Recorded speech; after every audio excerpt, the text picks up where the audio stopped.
for some football, get on your feet and make noise for your Mavericks.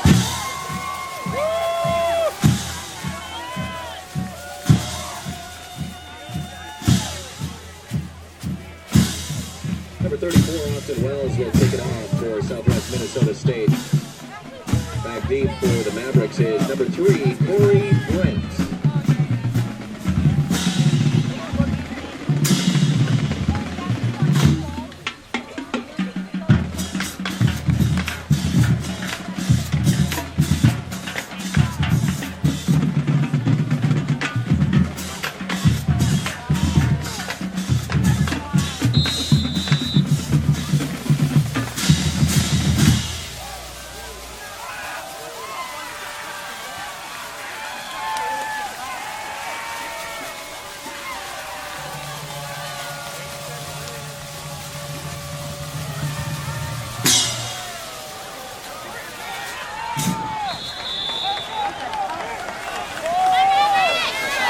Called for by Minnesota State's number 83, Blake Moreno.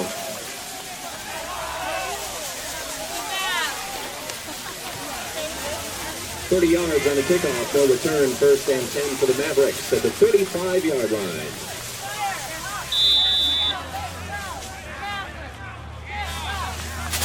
Fire up and yell it proud, Mavericks, get loud. Fire up and yell it proud, Mavericks, get loud. Fire up Lloyd's and pass yell completes it to number proud, 11, Brent Mavericks, Esser. get loud. Tackle made by number 5, Caleb Lightman. Yell it proud, Mavericks, get loud. Number 32, Daniel Halverson. 6-yard gain on the pass play, 2nd down.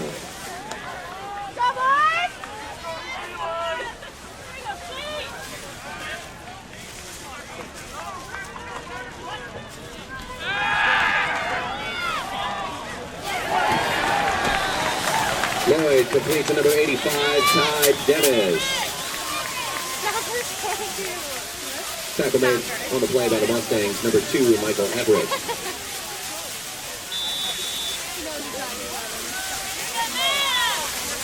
10-yard gain on the play, and a Maverick. 1st down.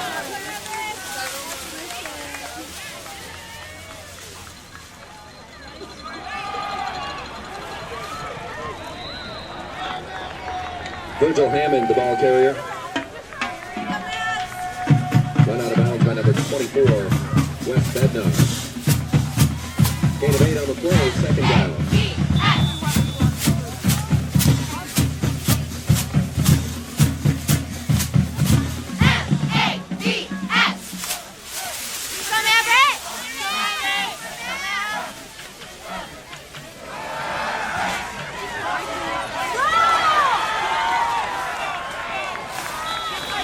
Pass complete to Ty Dennis. Tackle made by number 32, Daniel Halverson. That's a 16-yard gain on the pass play, and another Maverick. 1st down.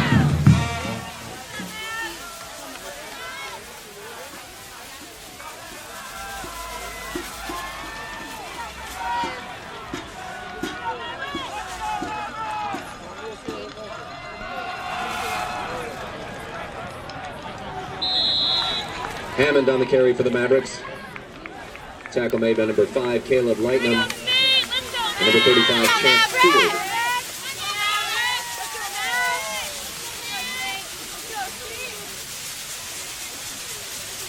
Seven-yard gain on the play, 2nd down and 3.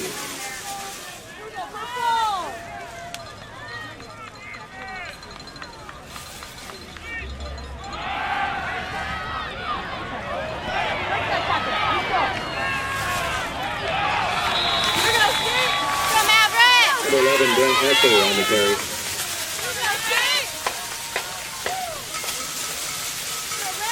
Tackled on the play by number 7, Jalen Finley.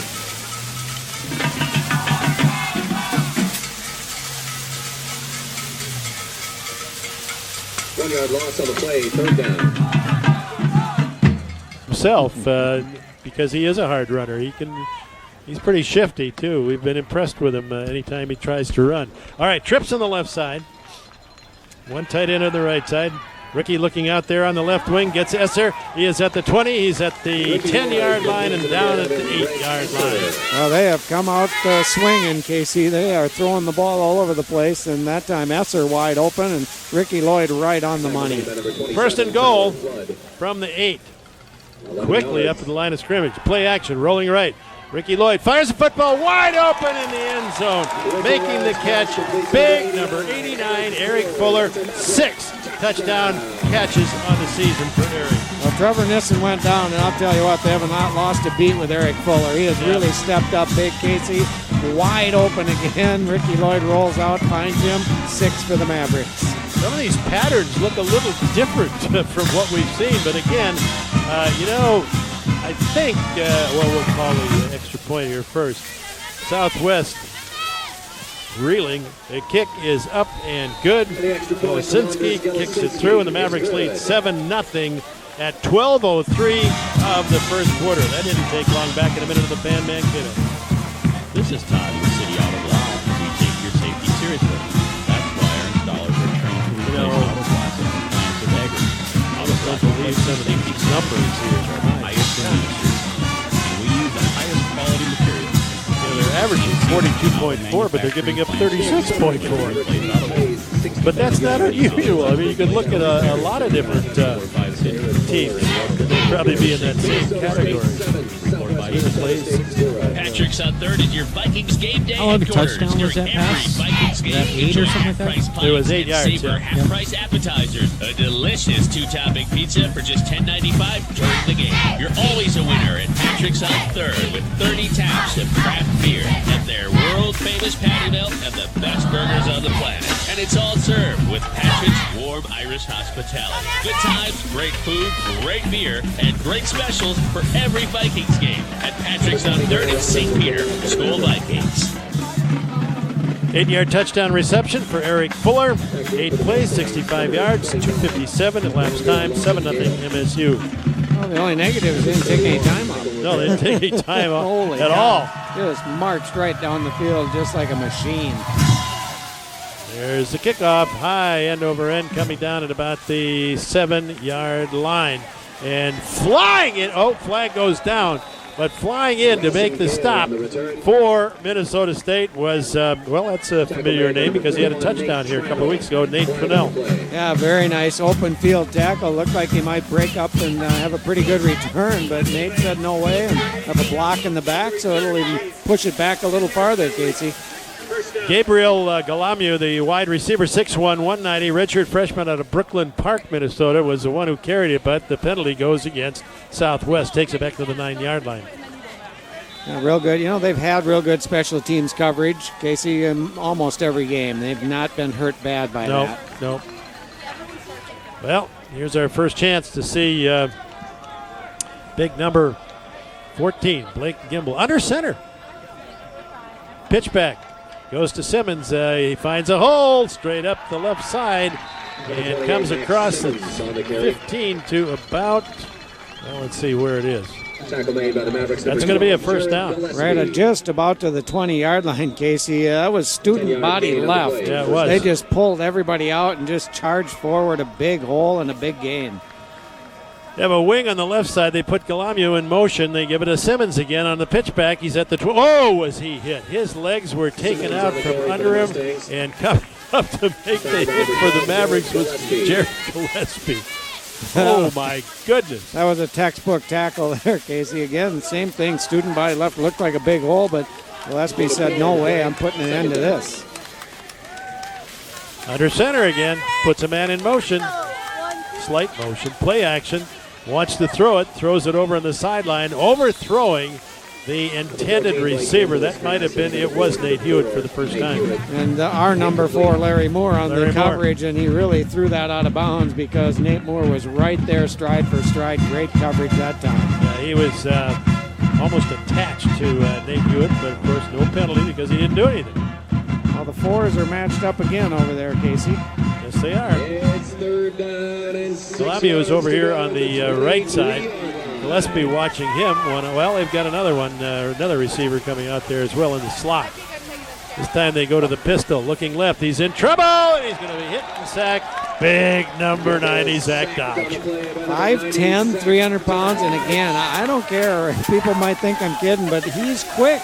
He really moves. He's 5'10", 300, but you wouldn't know it with the quickness. He was in on that quarterback in no time, put him right down. I'll back you up on that, John. He is very, very quick. All right, here we go. Punting situation for Southwest. Punt is away. Not particularly deep. It's going to hit at about the 50-yard line. Taken there by Esser. Esser breaks one tackle. He's at the 30, down the sideline, and pushed out of bounds at around the 27. Esser caught that ball on the run, and John, you know, that's one of the things that when you can take the ball on the run, running forward, not backward, you got a chance. Yeah. He did. He timed that perfect, so he's got a good head of steam when that first guy tries to make the tackle. He's able to break that and get up the sideline. And again, special teams doing well for the Mavericks. 29-yard line, 1st and 10 for Minnesota State. Ricky Lloyd comes out this time in the shotgun. 2 on the return, 1st and 10 for the Mavericks at the 29. Virgil Hammond right next to him. They put a man in motion. Arnold, they fake to him, looking to the right side, throwing the home run ball down the right side in the end zone. Almost a one-handed catch, or did he catch it? No, he did not catch it, and he would have been out of bounds anyway. But still, that ball, I think it sailed a little bit with the wind. The intended receiver was Shane Zylstra, who's got the good hands and is tall, quick, almost. Yeah, Michael Everett right there, the D-back Yeah, he for Southwest, and he really made sure that that ball wasn't caught, got his hand in there and tipped it away. Johnson wide to the right for Minnesota State. Arnold in the slot on the left side. Ty Dennis wide left. Here's Ricky Lloyd calling signals. Give it off to Hammond. Hammond makes a cut at the line of scrimmage, goes up, fumbles the football, and it's going to be recovered by Southwest Minnesota State. Well, Virgil Hammond trying to get that extra yard at the end. He's diving forward. They put a helmet right on the ball, knocked it loose, and they come up with it. One of their best players defensively, Tyler Flood, makes the recovery. I don't think he was hit especially hard, but just lost the handle. Well, there's a turnover, and, you know, as we said in the pregame show, Southwest State with 12 turnover recoveries in 4 games, the last 4 games. That's pretty good. They have a smell for that ball, Yeah, they do. obviously, and you give this quarterback too many opportunities, that's not a good thing. Not at all. All right, put a man in motion. Give it off to the running back. Well, I don't know if that's Simmons or not. I should have looked ahead, but he was surrounded by purple shirts and put down after a very short gain. It was Simmons. Just nice job defensively. The defensive line stood their ground, Casey, and gave up a couple yards on first down. So let's see. They'll go slot right, slot left as well. Hewitt, I think, is way over there on the right side. Jalome is here on the left side. Now Simmons goes out of the slot back to the tailback. So now they're in the pistol. Quick out here on the left side. Caught at the 30-yard line. The Mavericks pretty good coverage on that play as Gabriel Galamu, 6'1", 190 Richmond, freshman Brooklyn Park, makes the catch. Ruben Ibarra was there, the linebacker, to drive him out of bounds just short of the first down, brings up 3rd and 2. Gimbel waiting for that play to come in. Well, I guess they're waiting for another player to come in because I think Simmons might have been. No, Simmons okay. Well, anyway, one of the wide receivers ran off. All right, the pitch back goes to Simmons. He gets a block, but then the Mavericks really come up and pound him to the earth at about the 31-yard line. It was Marcus Gooden and Ibarra there on that tackle, and I'm sure he's well short of the first down. They're going to have to bring in the punting unit deep in their own territory. He's at the 31. They had to get to the 33, John. They did give him a yard. They gave him a little yard in forward progress, but not enough. Still a yard short. Yep. For the Mavericks, number 11, Brent Esser. Esser back to receive it, standing on his own 31-yard line. Punting it away will be Austin Wells. Not a real good kick, but and it doesn't get a bounce. It gets a bounce, but it hit almost on the sideline at the 40-yard line. First and 10 for the Mavericks at that point. They put a lot of pressure on. They had 10 guys rushing the punter that time, Casey. Didn't get a piece of it, but made him hurry. Kicked it out of bounds short, and again, great field position for the Mavericks. 60 yards away for the Mavericks. They were 65 yards away the first time and zipped across those yards with not much hesitation. All right, they put a tight end over here on the right side. That's Fuller. And this is a run all the way by Ricky Lloyd, and he has a nice gain very near the first down. Flags all over the place. Comes sailing in. Well, I think it might have been helmet-to-helmet contact. Could have been. They came diving in on Ricky Lloyd. And he's okay. Yeah, he's fine. He jumped right up, but I think that might be the call. Should be a time here to give us, or give you the information on the officials. Pete Cheeley, the referee. Tim Lundy, the umpire. Casey Pack, the head linesman. Mike Bukowski was the line judge. Craig Ehrlichman is the side judge. Richard Hummerding, field judge, and Dale Fries is the back judge. And that will go against Southwest State. It was a personal foul, helmet to helmet. I believe they called it on number 32 for Southwest. Number 32 would be Daniel Halverson. He's made a couple of plays so far this evening. Good ones, not bad ones like that. That's a tough one. The guy's going down. That is. It wasn't intentional, or he wouldn't be in the game. That's He did right. not target him. Esser in motion, and flags all over the place before they get started. Well, they got started a little too quick there, the offensive line. Almost like they didn't snap the ball soon enough because two guys on this side took off early, and the ball still wasn't snapped. Well, this is the third series for the Mavericks, and I'm under a little inside information, Casey. We'll see a backup quarterback in series number 4 so that he doesn't have to come in the game late not having played at all. So That's good. We're going to see Schlichty have a shot early in this game. We're back to the three quarterback situation now.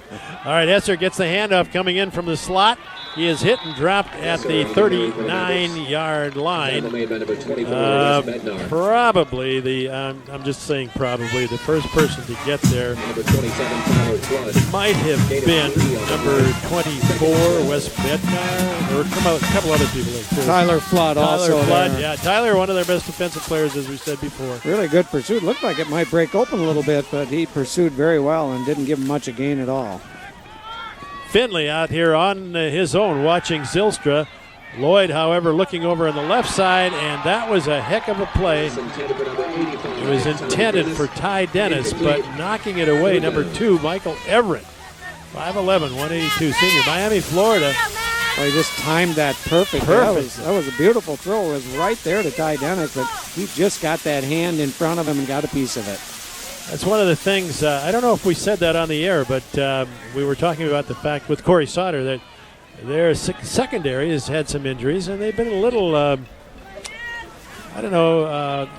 not quite as exceptional as he thought they would be at the start of the season. Lloyd gets away from the rush, gives it up. Ty Dennis has it. Ty to the 34-yard line, short of the first down, however. The guy caught it and on the move. I thought he might be able to get by a guy, but Tyler Flood again. Able to wrap him up and not let Ty Dennis break away. Brings up fourth down, but looks like they're going to go for it, Casey. They're at the 34-yard line of Southwest and 4th and 7. Well, Gene Germain was the leading tackler for this team at 58, but now he isn't. As Flood, Gene isn't playing tonight. And Flood has been in on 3 tackles. High snap, but Ricky controls it. Fires the football over the middle. It's intercepted after it bounces off Ty Dennis's hands. Coming up to make the interception was Wes Bednar. It's at, where are they going to put it? 20... Right at the 21-yard line. But that's a mistake, Casey. Don't catch that. Yeah. It was 4th down. Yeah. You get the ball way up here instead. They move it way back there on the interception. But really, Ricky Lloyd, that whole thing was a little off. The snap was off. Then he had pressure. Threw it a little bit high. Ty Dennis couldn't quite pull it in. And off his hands into the defender. Yeah, they would have gotten that, 10, about 15 yards farther upfield if he hadn't intercepted it, because it was 4th down. Gimbel fires out here on the left sideline, about a 5-yard pickup, well, 4-yard pickup, make it. And making the catch was a guy he's looked for a lot, Gabriel Galamu. Michael Palmy in on the tackle for the Michael Mavericks. was right there, wasn't he? Yeah, he caught it, but he wasn't going anywhere. No, sir. Galamu goes in motion to the right side. They have a slot on the right side. They give it off to Simmons instead. He is up near the 29-yard line before he is brought down. A number of Mavericks in on that stop. I believe one of them was Alec Vesper. He comes out of the ball. Joe Horvath also. Horvath was there. You know, 3rd and short here, Casey, but coming into this game, we expect pass out of this team, and they've run the ball pretty well. They have. 3rd down. 2 yards to go. So 3rd and 2. Good strong 2 to go here.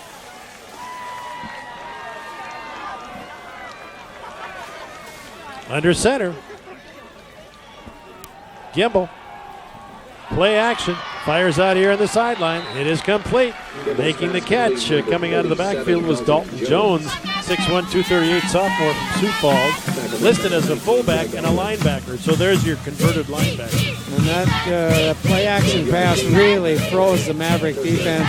Did not get out in coverage. Troy Garland stayed frozen, let the guy get behind him and move the chains. Gimbel with the slot left. Now there's a signal coming in from the sideline. Simmons is the tailback. I'm surprised at how much time he spends under center. Well, now they go to the pistol, but I figured he'd be in the pistol or the shotgun all night. But I guess I haven't seen tape on him. Rolling to the right side, in trouble, fires the football, almost intercepted. Coming up over the top that was Rufus Roly for the Mavericks, and he came close to having an interception. Got great timing that time. That was a bullet, but somehow was. he got in front of the receiver. The receiver went down. It was a low throw, and Wolikoli came over the top, almost had it.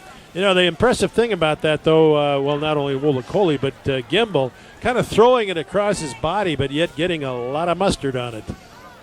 Slot right.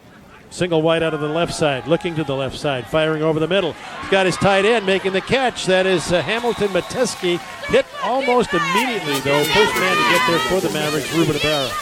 Well, Casey, again, wide open. Yeah. Nobody near him, and you've got to have somebody picking these guys up. 11-yard gain on the pass play. First down. So the football is right at the Maverick 48-yard line. Slot left, slot right. Simmons back in the ballgame. He looks at Simmons and comes the other way to Galamu, and he is hit at the 45-yard line. Short pickup. Probably the first person to get there for the Mavericks, Alex Gettle, the linebacker from Mankato West, who is seeing more and more action as the season goes along. Well, they had set up a wide receiver screen over there, one blocking for the other, but Gettle busted right through it and broke that play up after a short gain. 2nd down. And a good strong 7 to go. Rolling to the right side, firing the football, and incomplete at the 41-yard line. That's 25, Raphael Lawson-Gale. He's been one of their leading receivers, senior out of Los Angeles. He was already running the distance before he caught that Before one. he caught it. That ball was thrown perfectly in his hands, but he was turning upfield way too soon. Did you see who was over there? It looked to me like it might have been Jerry Nash III who was running with him. Or maybe it was... Matt Andriano, actually. was it Andriano? Okay. Yeah. All right, they go with trips on the right side. Gimbel looks left, looks right, looks left, looks right, fires over the middle, and the tight end makes the catch at about the 38-yard line, I think it was. That's Jeb Nelson. 6'7". He's not listed as a tight end. He's a wide receiver. Check that. That's the wrong number. That should be Chase Onken, who is also a wide receiver at 6'3", 213, junior, Norwalk, Iowa. Well, really, Matt Andriano right there, Casey. Yeah, but, he was. That ball just well thrown again, and not much he could do. Michael Rivera goes in motion to the right side. He's a wide receiver, not even listed in the 3 deeps. Out of the backfield, though, making the catch, and coming out is Simmons. Simmons across the 25. That was kind of nicely devised, but he had the time to give it its full benefit, and Simmons really made a very nice catch and run to the 21-yard line of the Mavericks. Well, Melody Offner made a much better call than the referee. I couldn't see who it was, but they grabbed one of our jerseys and were literally pulling it out. And she is up throwing the flag, but the referee decided not to. It was blatant. It was right there. She was right. All right. At the 21.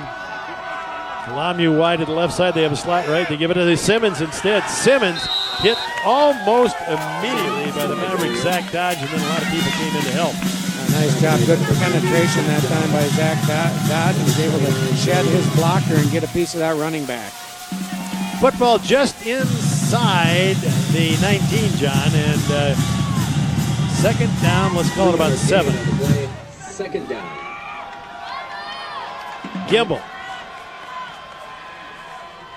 in the pistol, trips on the right side. He looks to the right side, still looking to the right side, fires it, incomplete. It is complete to Galamu. Defending on the play for the Mavericks was Michael Palmy. Again, good coverage, but just a little better offense is all. And again, thrown perfectly. Palmy right there, but they smother it in and bring up 3rd and short. Nelson goes wide to the left. He's a 6'7" receiver. Gillespie has responsibility for him. They have trips on the right side. This time it's going to be the quarterback running with the football to the 11-yard line. That'll give him a first down, Casey. 1st and 10 from the 11. The play kind of broke down. It looked like they were going to throw that kind of lob pass in the corner to the big 6'7" receiver. Mavericks had it all covered, so he just tucked it in and ran. They're going to measure. Matt Andriano, one of the first people there, but Joel Ngoyi was also there. We'll see if Dewey Marble earned his money today. Bring the chain out. Dewey, one of our regulars at the coaches show on Monday night at Jake's. Want to encourage everyone to listen to that at 6:30. It's always a good time. We've been getting larger and larger, I don't know if should I say crowds or a larger number of people there each week. Boy, just by the nose of the football. First down. Dewey got an added link to that chain. It's going to be 1st and 10 from the 11. He can still run. All right, this time they're going to move the big 6'7" receiver over on the slot on the right side. They've got the converted linebacker playing blocking back, Simmons. They throw the fade into the end zone, incomplete, intended for Hewitt.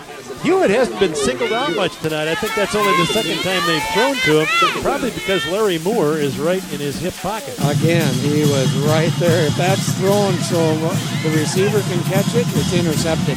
Yeah. Moore was right there, so he overthrows him out of bounds. This time they will go with another tall wide receiver, Jeb Melson, to the, is he going to go to the left? Yep, 6'7", 200, redshirt freshman. Trips on the right side. Simmons behind the quarterback in the pistol. And Gimbel wants a timeout. All right, 1:17 remaining in the first quarter. 7-0 the Mavericks lead. But Southwest certainly threatening here. We'll be back in 30 seconds on the Fan Mankato. Hi, I'm Mike from the Dish Doctor. Ruben Ibarra came out kind of holding his...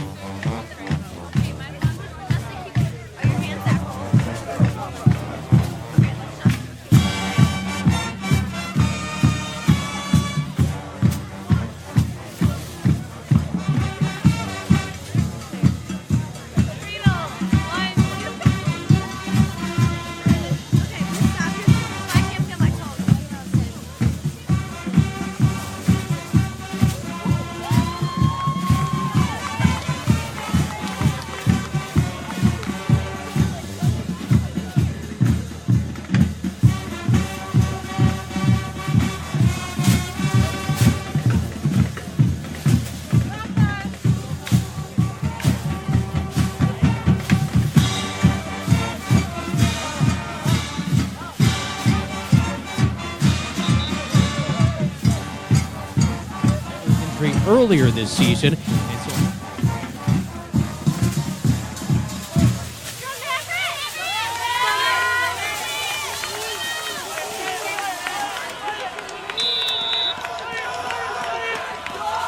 get to this quarterback, Casey. You got to put some pressure on him. Yeah, they've sacked him once, but they have to do it more often. Gimbel looking to the right side. Here comes the pressure. He gets away, but not for long. Zach Dodge.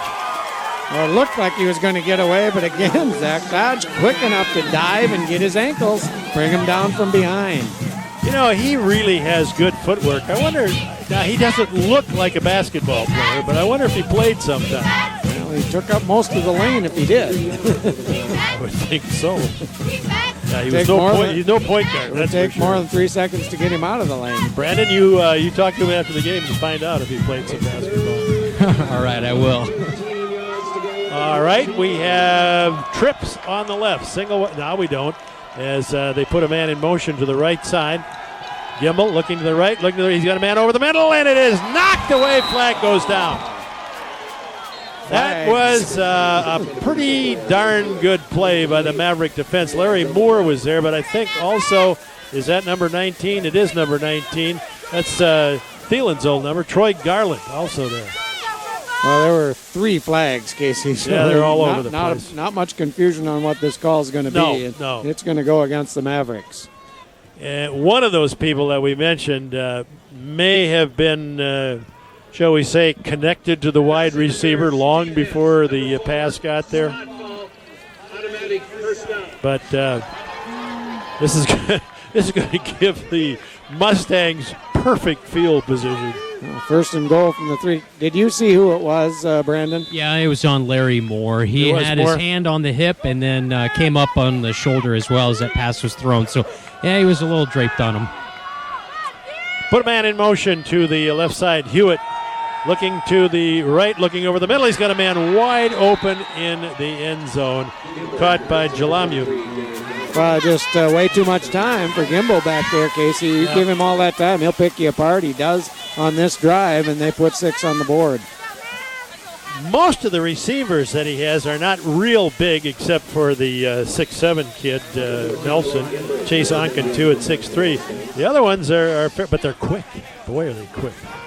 Ball down, not a good snap, but the kick is straight and true. Bangs off the scoreboard, and it's 7-7 at 24 seconds of the first quarter. And we've got a good one going here at Blakesley. Back in a minute to the fan, Mankato. No one has nice dreams about it. We'll be giving away a $500 scholarship to 2 lucky MSU students. Make sure to sign up in the athletics office or at the student rewards table on our home football games to enter your name into the drawing. No essay or minimum GPA requirements are needed. Must be present at the November 12th football game to win. Scoring summary for the Mustangs: 15 plays, 79 yards, 6 minutes and 1 second. A 3-yard touchdown reception from Gabe Gallagher. Minnesota State 7, Southwest Minnesota State 7.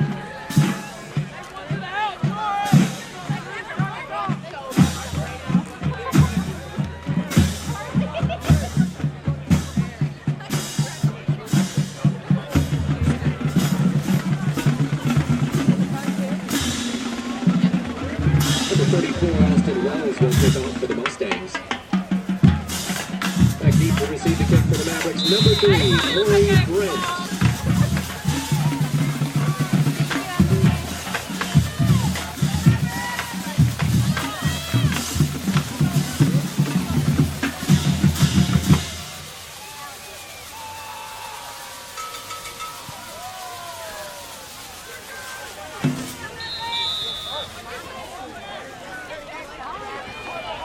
Fair catch called for by number 83, Blake Moreno. State! Let's go State! Let's go State! Let's go State! Let's go State! Let's go State! Here we go, Mel!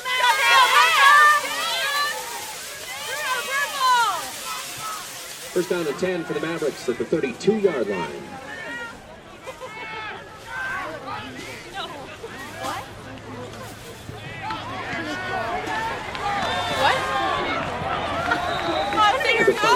Brian Schlichty completes to number 27, Austin Arnold. Tackle made by number 32, Daniel Halverson. 9-yard gain on the play. Second down.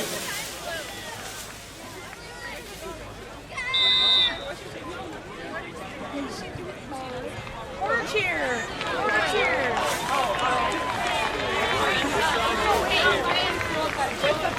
Maverick fans, time to get on your feet as the Maverick Street Team brings out Stompers Launchers, sponsored by Pepsi. They'll be shooting Maverick t-shirts into the stands. Make some noise for the Street Team and Stomper.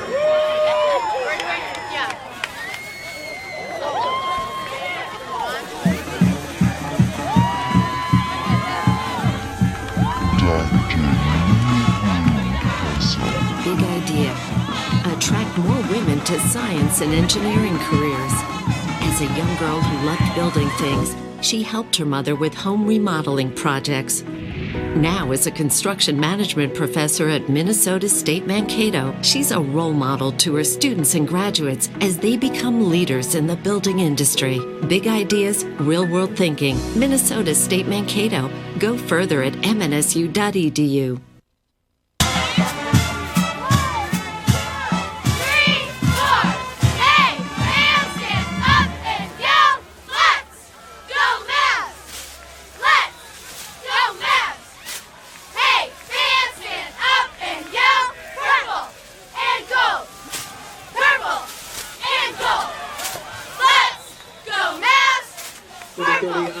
Rodriguez on the carry. Go Mavs! Purple! And gold! Yeah! Finley flying on the play. Go Mavs!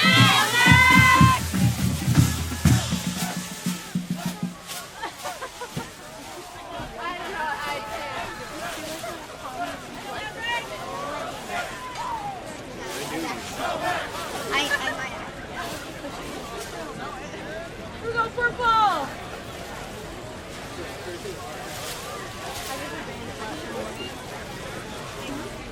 Hands to the face, number 32 of the defense, 5-yard penalty, added to the end of the run. First down.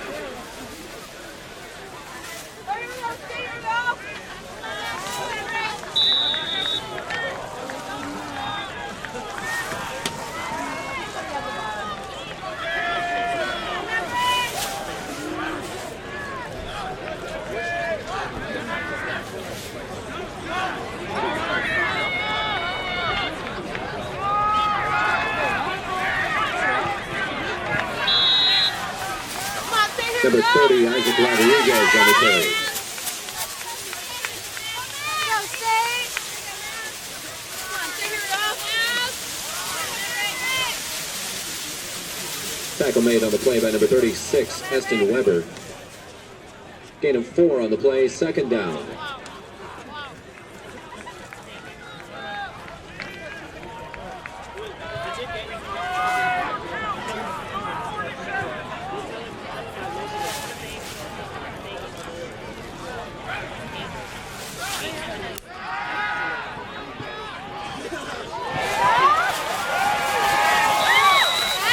Schlicky's pass is complete to number 89, Eric Fuller. Tackle made by number 47, Dalton Jones. Number 36, Eston Weber. 14-yard gain.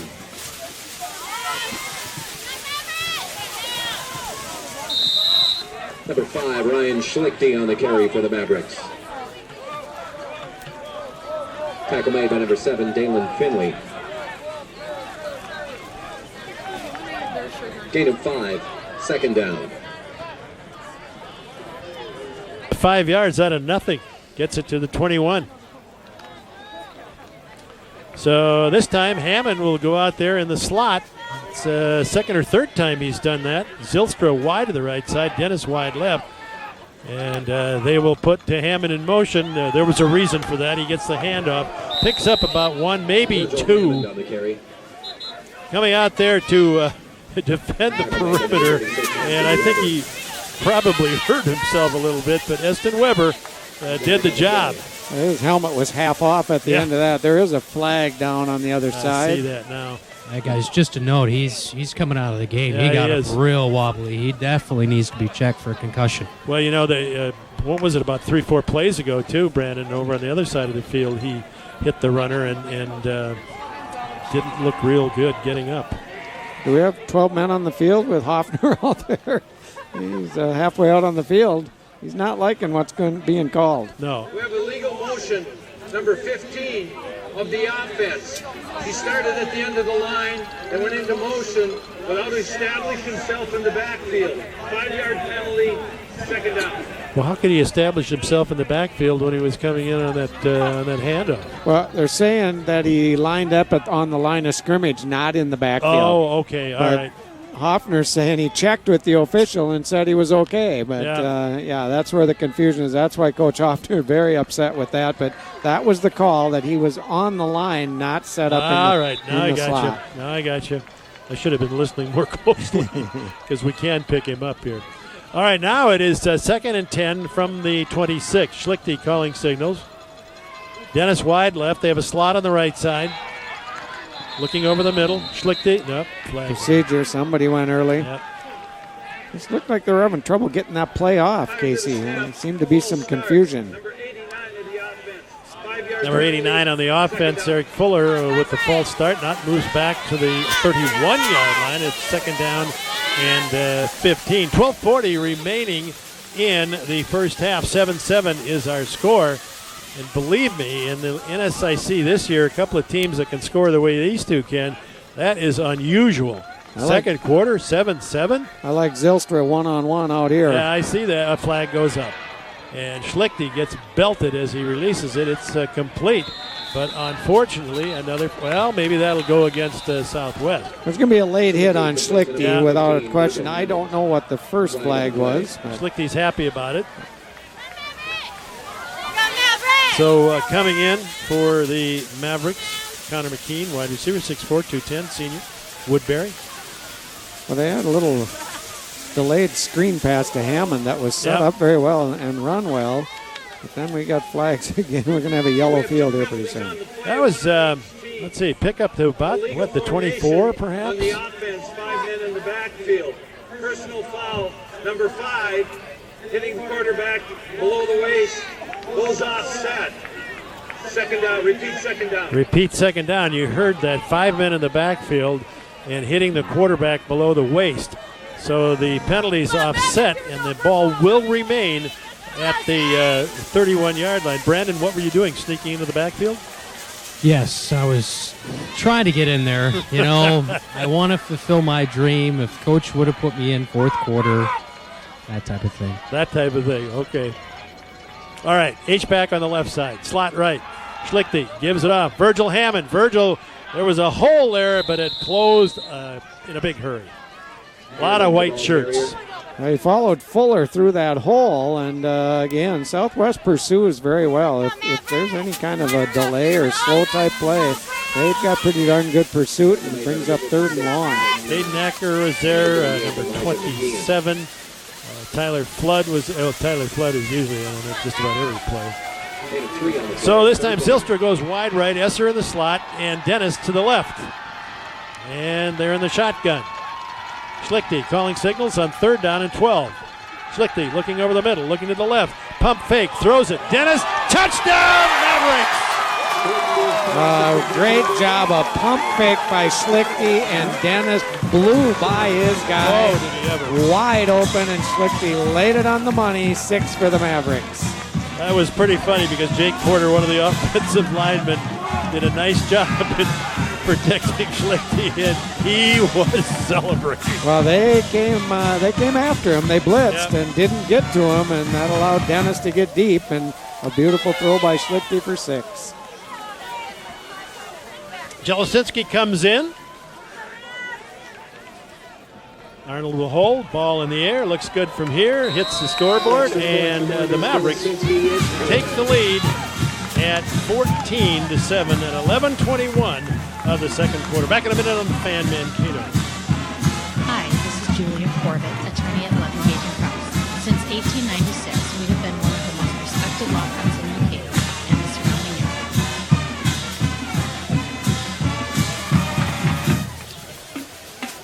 Scoring summary for the Mavericks. 7 plays, 68 yards, 4 minutes, 3 seconds. A 28-yard touchdown pass from Schlichte to Ty Dennis. The extra point is good. Minnesota State 14. Southwest Minnesota State 7.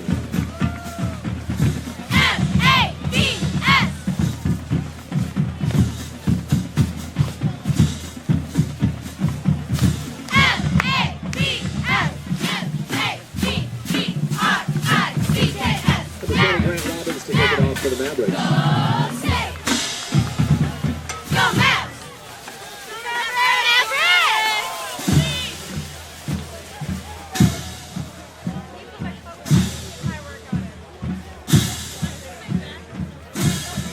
Back in for the Mustangs, number 25, Raphael Lawson-Gale. Well, the DB right at about the 10-yard line fell down. I think he kind of got caught looking in the backfield on that pump fake by Schlichty. Yep. And Ty Dennis just wide open. What a great play there for the two. High end-over-end kick hits at the 22-yard line, picked up by Galamu, and he battles his way, still on his feet, and finally brought down way over on the sideline. We'll see where they mark it. Somewhere around the 31, 32-yard line. One of the linemen who was trying to block for him was literally thrown off the field. Alex Gettle's trying to figure out how he didn't get him. He had a good beat on him, and he just sidestepped Alex. Alex was tackling air that time, and just a nice return and good field position for the Mustangs. 7 plays, 68 yards, time 4:03, 28-yard touchdown reception by Dennis. The kick, of course, was good. It's 14-7. The Mavericks lead it here. Nice when you can put quarterback 3 in and have a nice drive like that. Yep. We are in the second quarter. Handoff goes to Simmons. Well, there's hardly a play's gone on lately, Casey, without a yellow flag. There's another one on the field. Another one on the field. I believe it's against the Mavericks. Might be a face mask. One of the people, Shola George, was in on that tackle, and he was not happy. Number 97. Well, that tells me why. Number 97, the penalty goes against Shola George. It was the face mask, and the real face mask. It wasn't just a touch. He grabbed it and pulled it. 15 yards, brings them to the 49-yard line of their own 49, 1st and 10. Not every game, but in so many games this year, I know Coach Hoffner has not been happy with the penalty situation. And I'm sure he's not happy right now as we approach, we're not quite to halftime. We have 10:53 remaining. Gimbel looking over the middle, in trouble, fires it out of here in the right flat.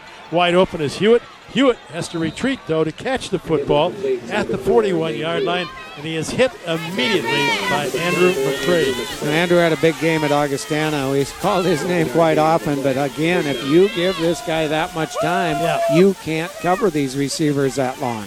Yes, that is true. Trips on the left side. Now they're waiting for another signal from the sideline. Gimbel lining up in the pistola. And the football is going to be at the 41. Looks to the left side, looks over the middle. Almost intercepted and then caught.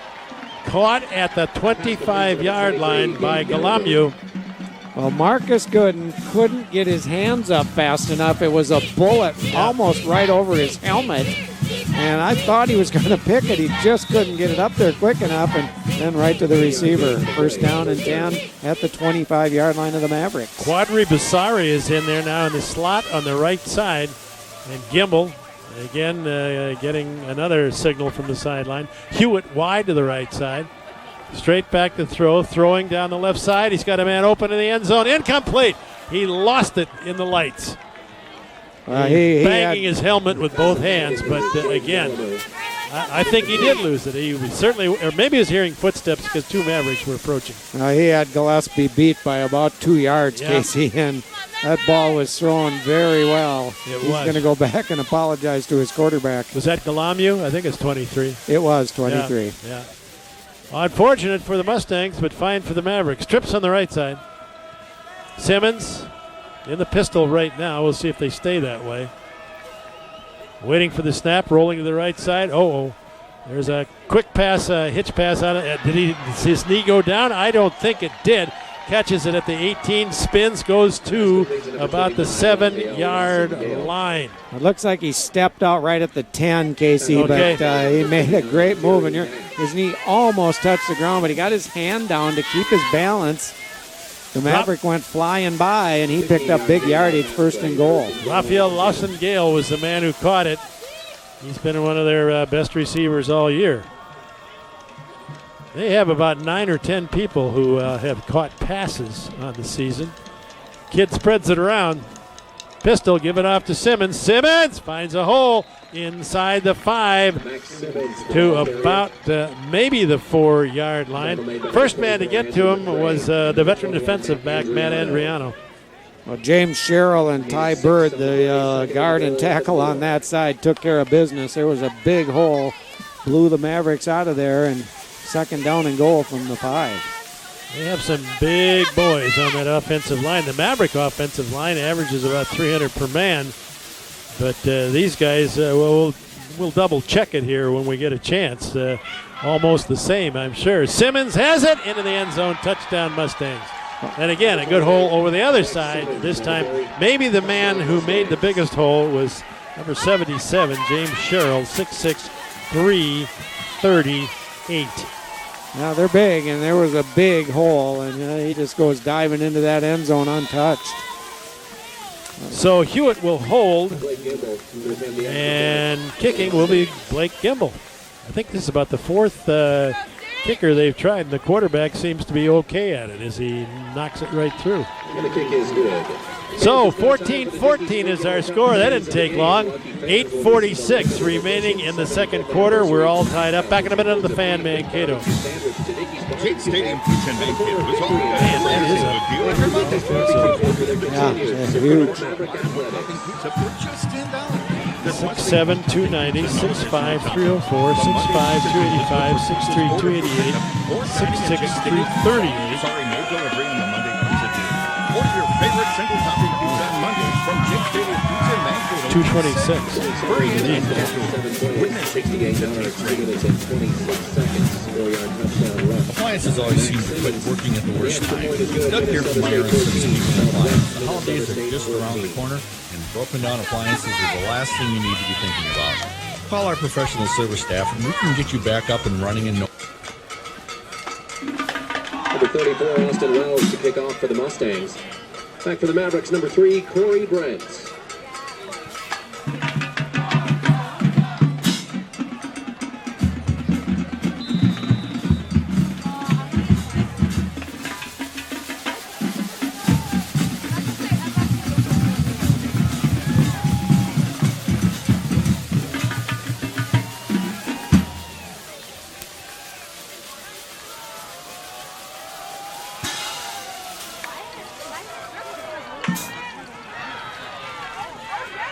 The 20-yard line actually hits the ground, but straight up the right side of the field to about the 31, maybe the 32-yard line.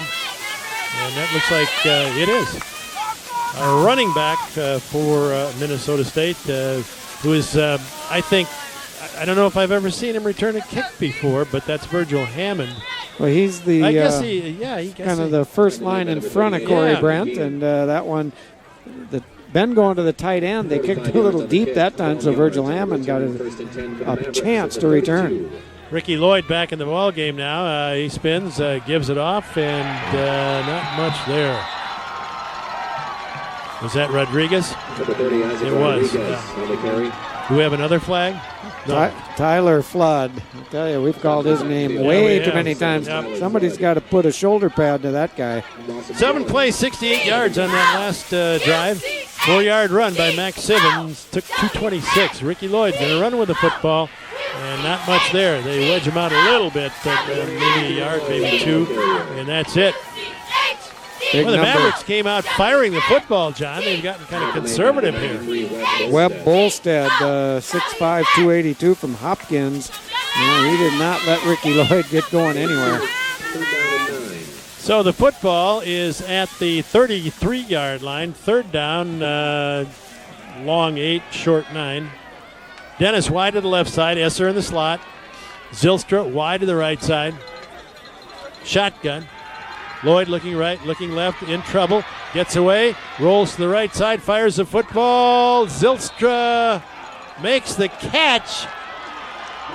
And that is going to be a first down for the Mavericks. That ball was thrown under duress, let me tell you. Yeah, they chased Ricky Lloyd out of the pocket, and they were right on his heels, and he threw a bullet. There was a defender right there, but it was right between the 8 and the 4. First down, Mavericks. Zylstra, with those great hands of his, rolling to the left side. Lloyd in trouble, fires it too hard. at Fuller at the 47-yard line. He was under duress again, and believe me, Fuller would have had to have had magnets in his gloves to catch that one. Yeah, I was throwing behind him a little bit. You know, Ricky had him open early. He could have got him the ball, and he didn't. He waited like he wanted to go downfield and ended up coming back to him and threw it a little behind him. But again, he was being chased. So let's see. They'll put it at the 44-yard line. Second down, 10. Pistol. Put a man in motion. Oh, here's a flag.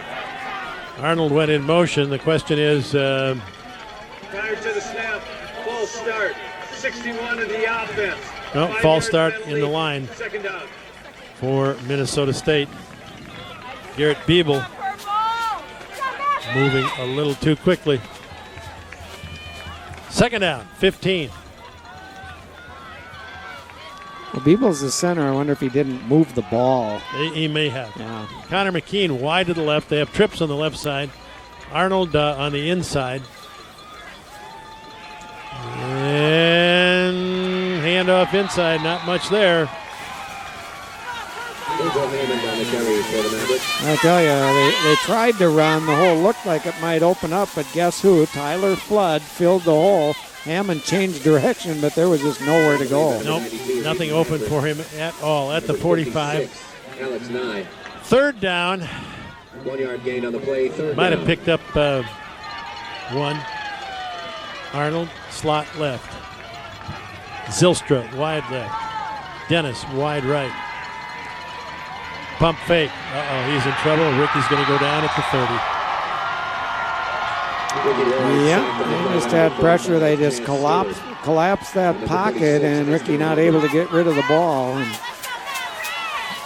probably, there were about 4 people there. Chance Stewart was one of them, certainly.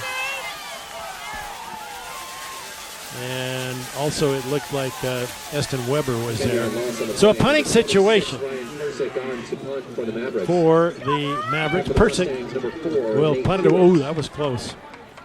Hewitt makes the catch at the 39. He is drilled almost immediately by Marcus Goodwin. Yeah, great coverage that time. Not that high a punt, not that much hang time, but Marcus Gooden right there to make that tackle. Was he ever. 14-14 is our score. 5:49 remaining in the first half.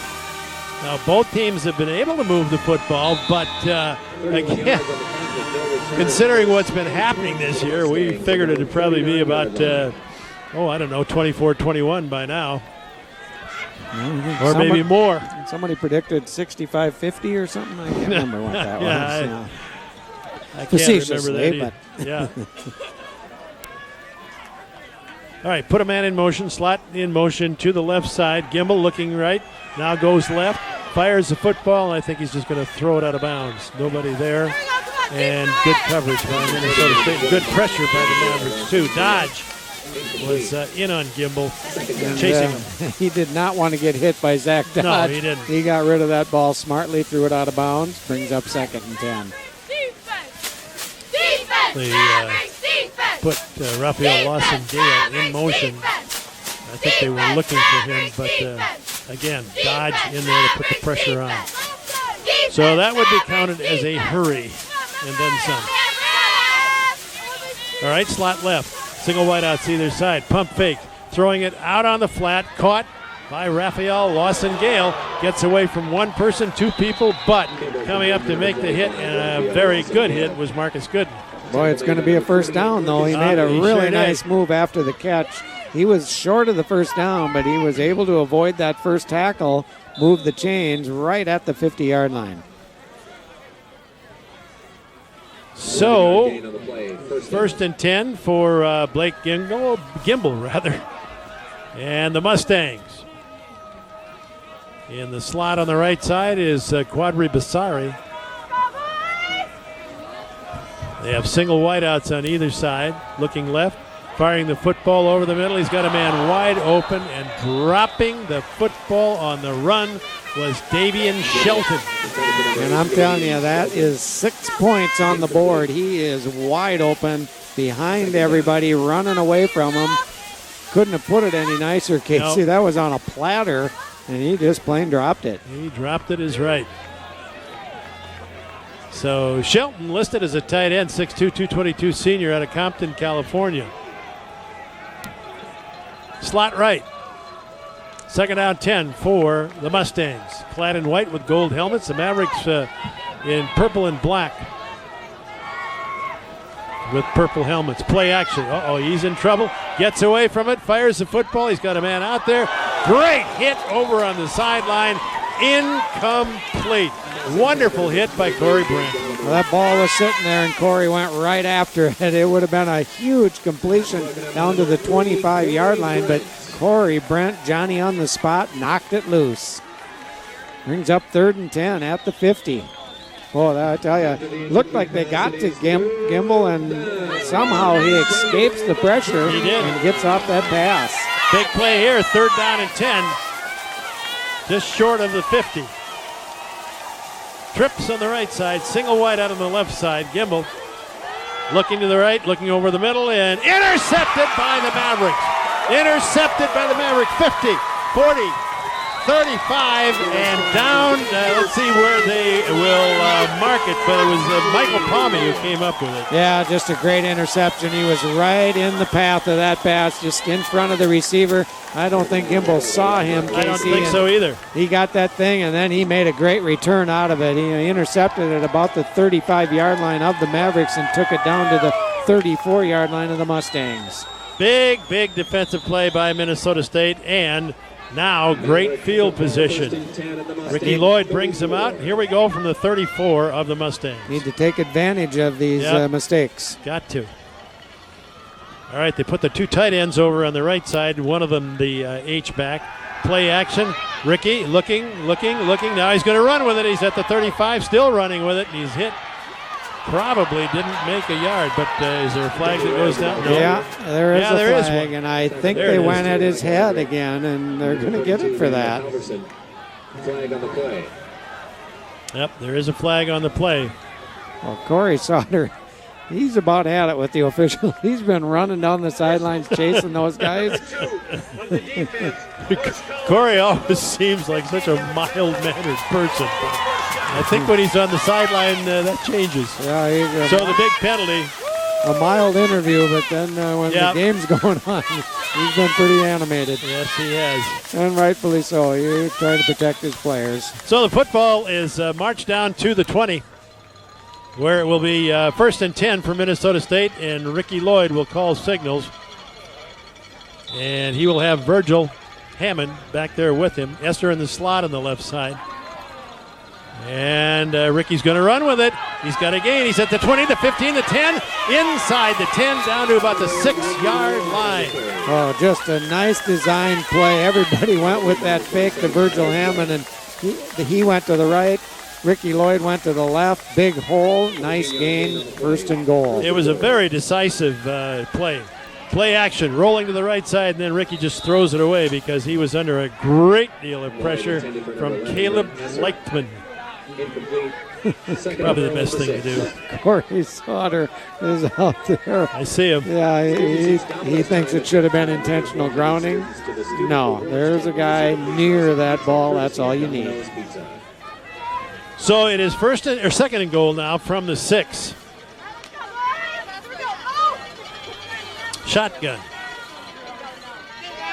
Dennis wide to the left. Well, not very wide to the left, but it is on the left. They have an H-back. Bad snap. Ricky dives on it. You know, there's been about 3 or 4. No. Now they're saying Southwest has it. He did dive on it, but they dove in and took it away from him. Apparently that's what happened. Big turn. You know, there's been at least 3 or 4 very high snaps. Ricky's been able to bring those in, but that one, not able to. He knocked it down, dove on it, but they beat him up and took it away. Wow. One turnover after another. We get one. Don't do anything with it. Give it back. It's at the 8. Well, now your defense needs to come through. 3:53 left. Let's get a stop and get that ball back. Evan Parizzo. Alec Vesper. And that looks like Joe Horvath. Jamie LaPlante. Jamie LaPlante, that's your 4 defensive down linemen. Give it off on the delayed handoff somewhat to Simmons, and he comes across the 10 to about the 12-yard line. Ruben Ibarra was probably the first man to get there. He had some help, however. Gillespie was there, and also Pariza was there. Let's see. Wolacoli also. Wolacoli, that's right. There he is out here on the safety. 14-14, 3:22 remaining in the first half. A little confusion there for Southwest. They're going to call time. Yep, Gimbel wants a timeout. 3:13 remaining, 14-14, first half. And we are all tied up. Back in a minute on the Fan and Mankato.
Simmons, the ball carrier. Tackle made by number 94, Alex Vesper.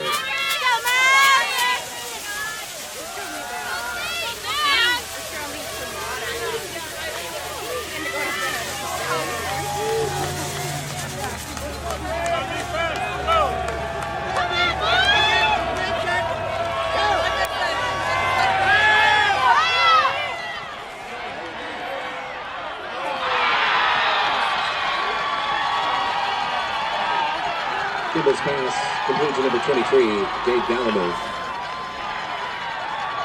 Tackle made by number 4, Larry Moore.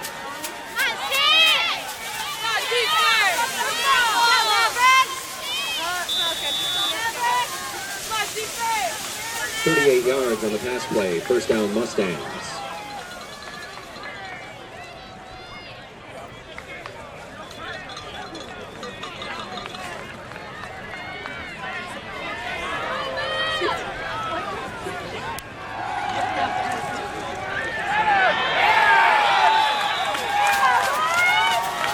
Quarterback sacked on the play by number 90, Zach Dodge.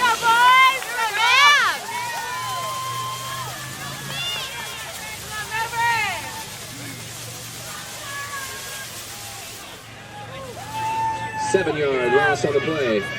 Second down. 17 yards to go at the 46-yard line.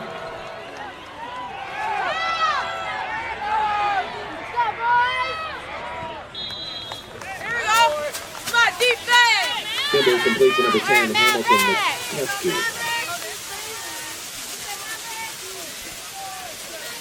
Tackle made by number 21, Matt Andriano. Gain of 4 yards on the play. It is third down. 13 to go at the 50-yard line.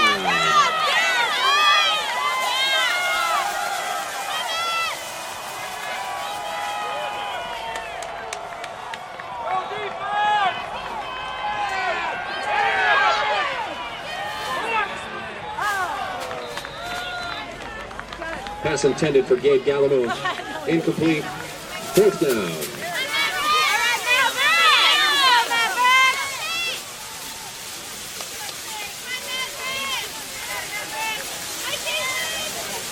Number 34, Austin Wells, will come on for the Mustangs to punt. Back to receive the punt for the Mavericks, number 11, Brent Esser. Go, boys!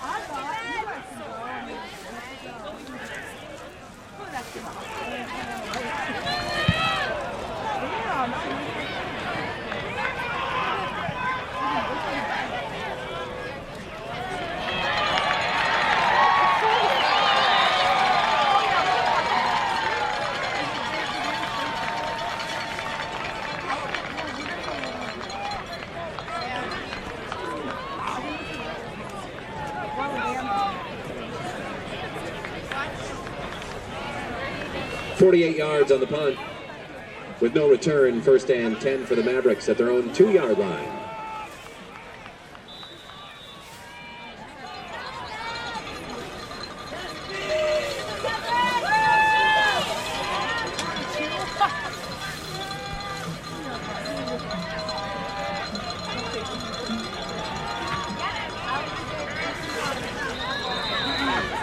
Hammond on the carry. Tackle made by number 99, Kevin Rubin. Let's go, Matt! Let's go, Matt! Timeout on the field. Southwest. Their third timeout.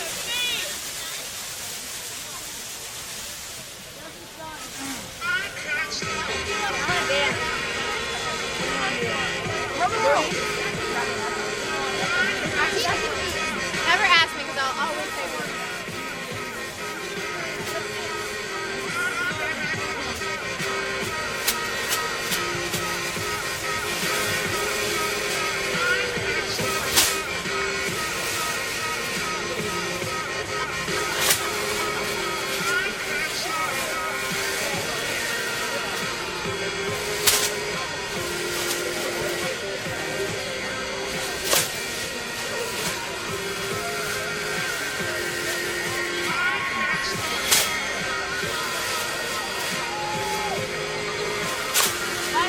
Three-yard gain on the previous play, second down and 7.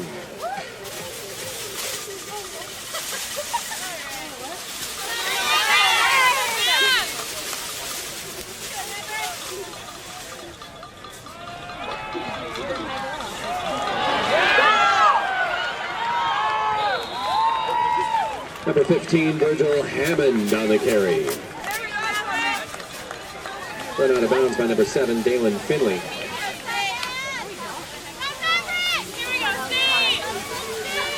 18-yard gain on the play, and a Maverick first down.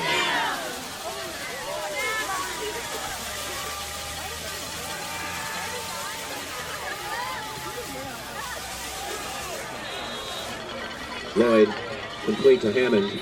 Tackle made by number 24, Wes Bednar. Time on the field. Minnesota State, Mankato, their first timeout.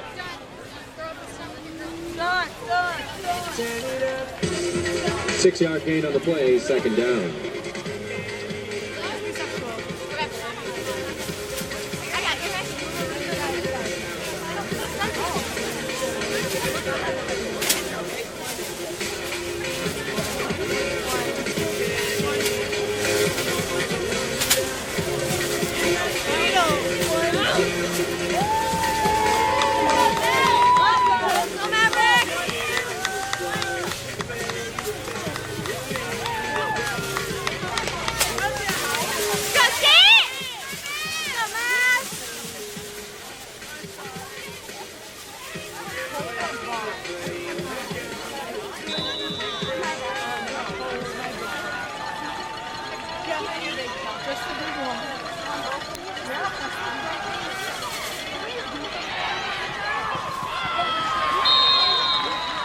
Pass complete to Hammond.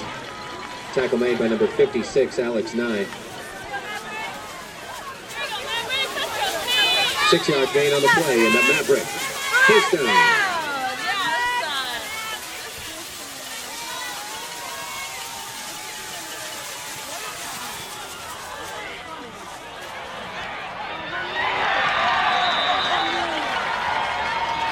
Ricky Lloyd, the ball carrier. Tackle made by number 38, Elijah McGeehan. Timeout on the field. Minnesota State, Mankato, their second timeout.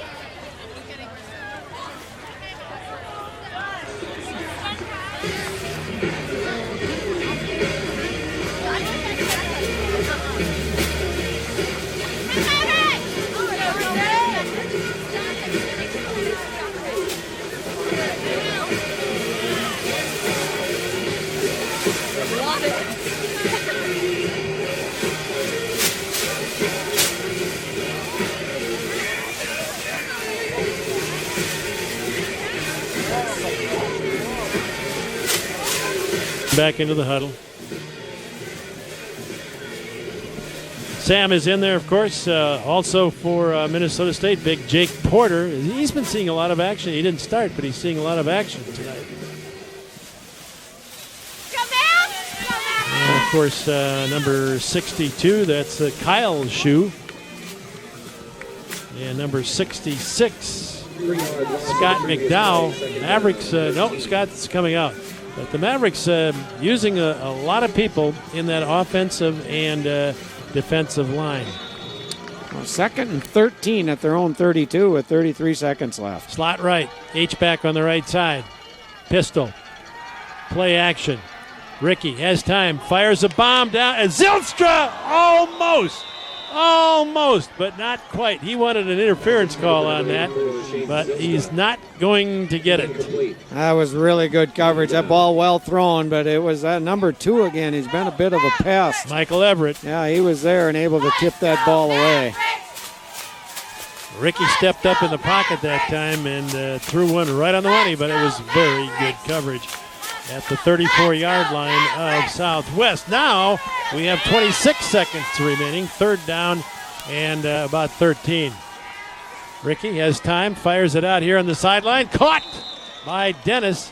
1st down for Minnesota State at the 47-yard line of MSU. Well, 22 seconds left, Casey. They still have a timeout to stop the clock, so they can still go to the middle of the field one more time, but pushing their luck with this clock. Dennis getting out of bounds to stop the clock. But they're still at their own 47-yard line. That's right. Dennis comes wide to the left. They go with Trips on the right side, Esser on the inside. Ricky. Lloyd looking right, looking left. He better run out of bounds. Now he fires a football. He's got a flag goes down, and I think the Mavericks are going to be the beneficial one on it. Maybe not. Maybe not. Everett covering on the play. Dennis had just broken loose. They're going to call holding on the Mustangs. So it'll move into Mustang territory, and 14 seconds left on the clock. That was our nemesis, Michael Everett, got a hold of Ty Dennis. Yeah. Ty had broke behind him, so he grabbed him so he wouldn't get away. Brings it into Maverick or Mustang territory at the 43-yard line. All right. So Ricky Lloyd will call signals here, and he'll go with Trips on the right side. Zylstra way out there. Connor McKean in the middle. Dennis here on the left side. Ricky getting the protection, fires the football. He's got a man there, complete at the 25-yard line. Is that Zylstra or is it turn this way, young man? So no, it is number 80 for the Mavericks, and that happens to be Taylor Johnson. 8 seconds remaining. 14-14. Ricky looking left, looking right, running to the right side, still looking, fires it. It is complete to Zylstra at the 18, but a flag goes down on the far side of the field. And the clock ran out, too. He ran too much time. You've got to have that clock in your head. Needed to go to the end zone with that one, Casey. He throws it short, and I'm not sure if it's a penalty on the Mustangs, so we'd get another play. The Mavericks would get another play if it's a penalty on the Mustangs. Kind of looks that way right now, the way the Mavericks are forming up. Nope, now they're waving it off. Ineligible downfield of the offense, number 11. Penalties decline. Number 11? How could he be ineligible? Well, that is... He had to give him the wrong number. He's got that mixed up. Yeah. Okay, that's the end of the first half, 14-14. Recent Minnesota State Mankato graduate Jacob Ball has a big idea: become a bilingual family physician serving rural America. As an honors student and varsity athlete, he studied Spanish, biology, and biochemistry. He also volunteered at a Mankato medical clinic and studied in Ecuador. He's now in medical school, one step closer to bringing his big idea to life. Big ideas, real world thinking. Minnesota State Mankato. Go further at mnsu.edu. All right, here we go. Here's the kickoff. And I better turn up the crowd mic here so people can hear that. Taking it about the 15-yard line, reversing his field, getting around the right side, past the perimeter, out to the 40, the 50, the 40, and pulled down at the 35-yard line. Carrying that football, Raphael Lawson-Gale. It was designed to go up the left side, Casey, and then at the end he broke to the right, and whoever was on that side didn't stay home, allowed him to get to the outside, and with his speed, he's going to pick up a lot of yardage. You give him that much room, and great field position at the 36-yard line of the Mavericks to start this second half. Well, John, in the pregame show, Coach Sauter was talking about the Mavericks return men, but tonight this kid has shown us something. Well, they've kicked away from our return man. They've not allowed them to do it, which is smart. That's smart coaching, and certainly took that away from us. All right, Quadri Basari is in the slot. Pistol wants to go for a big one, and the catch is made. First down at the 23-yard line. Hewitt, who has been under wraps most of the time because Larry Moore has been following him around very closely, makes the catch for the first down and is at, let's see what spot, 25. Well, he's their leading receiver. That's his first catch of the night. First catch of the night. And this time coming out of the backfield, Simmons is hit, but he keeps his feet and comes forward for maybe a yard, but he still ends up losing 2 or 3. Well, Ibarra is the one who came up and just put a shoulder in his stomach. I don't know how he didn't go down. He flew back about 2 yards, landed on his feet, and then kept going. But what a play by Ruben Ibarra. That's what he's all about. He likes to hit. That he does. So the football is at the 27-yard line, about a 2-yard loss. It's called second down and 12. Pistol out of the backfield. Simmons running laterally. He is going to be hit by 3, 4, 5 Mavericks. First man to get to him, Corey Brent. And Corey is fired up. Mike Palmy came in to help, and a couple other Mavericks. But, yeah, Corey Brent right there smelled that play out in a hurry and brings up third and looks like 11. Rushing into the ball game, Bruce Brittingham. In the secondary, Mavericks using more and more people all the time. Pistol, slot right. And in that slot position is Raphael Lawson-Gale. Well, they actually have trips over there now. Looking to the right, looking to the left. Tight end over the middle, and it is caught by Goulommier. And he runs laterally out of bounds at about the 16-yard line. He's going to come up just short, about a yard short of the first down, but I assume certainly they will go for it here. The kicking game, not one of their strengths, so it brings up 4th and 1 from the 16. Goulommier goes off. I've murdered that name all night long. But he goes off. Well, 2 other wide receivers go off as well, and they stick with 2 tight ends, and then Hewitt on the right side, and deep over here on the left side is number 81, Jeb Nelson, that 6'7" receiver. Under center, looking, in trouble, fires a football wide, incomplete at the 3-yard line. Good pressure by the Mavericks, John. Well, they were in run formation. They had an H-back in. He was under center. They were playing run, thinking they were going to fool the Mavericks. The Mavericks not fooled at all. They had everybody covered coming out of that backfield. And those wide receivers, nobody open. He just threw one up and threw it away, and Mavericks take over on downs. A big play defensively, and I don't think a very smart call by Corey Sauter. I don't either.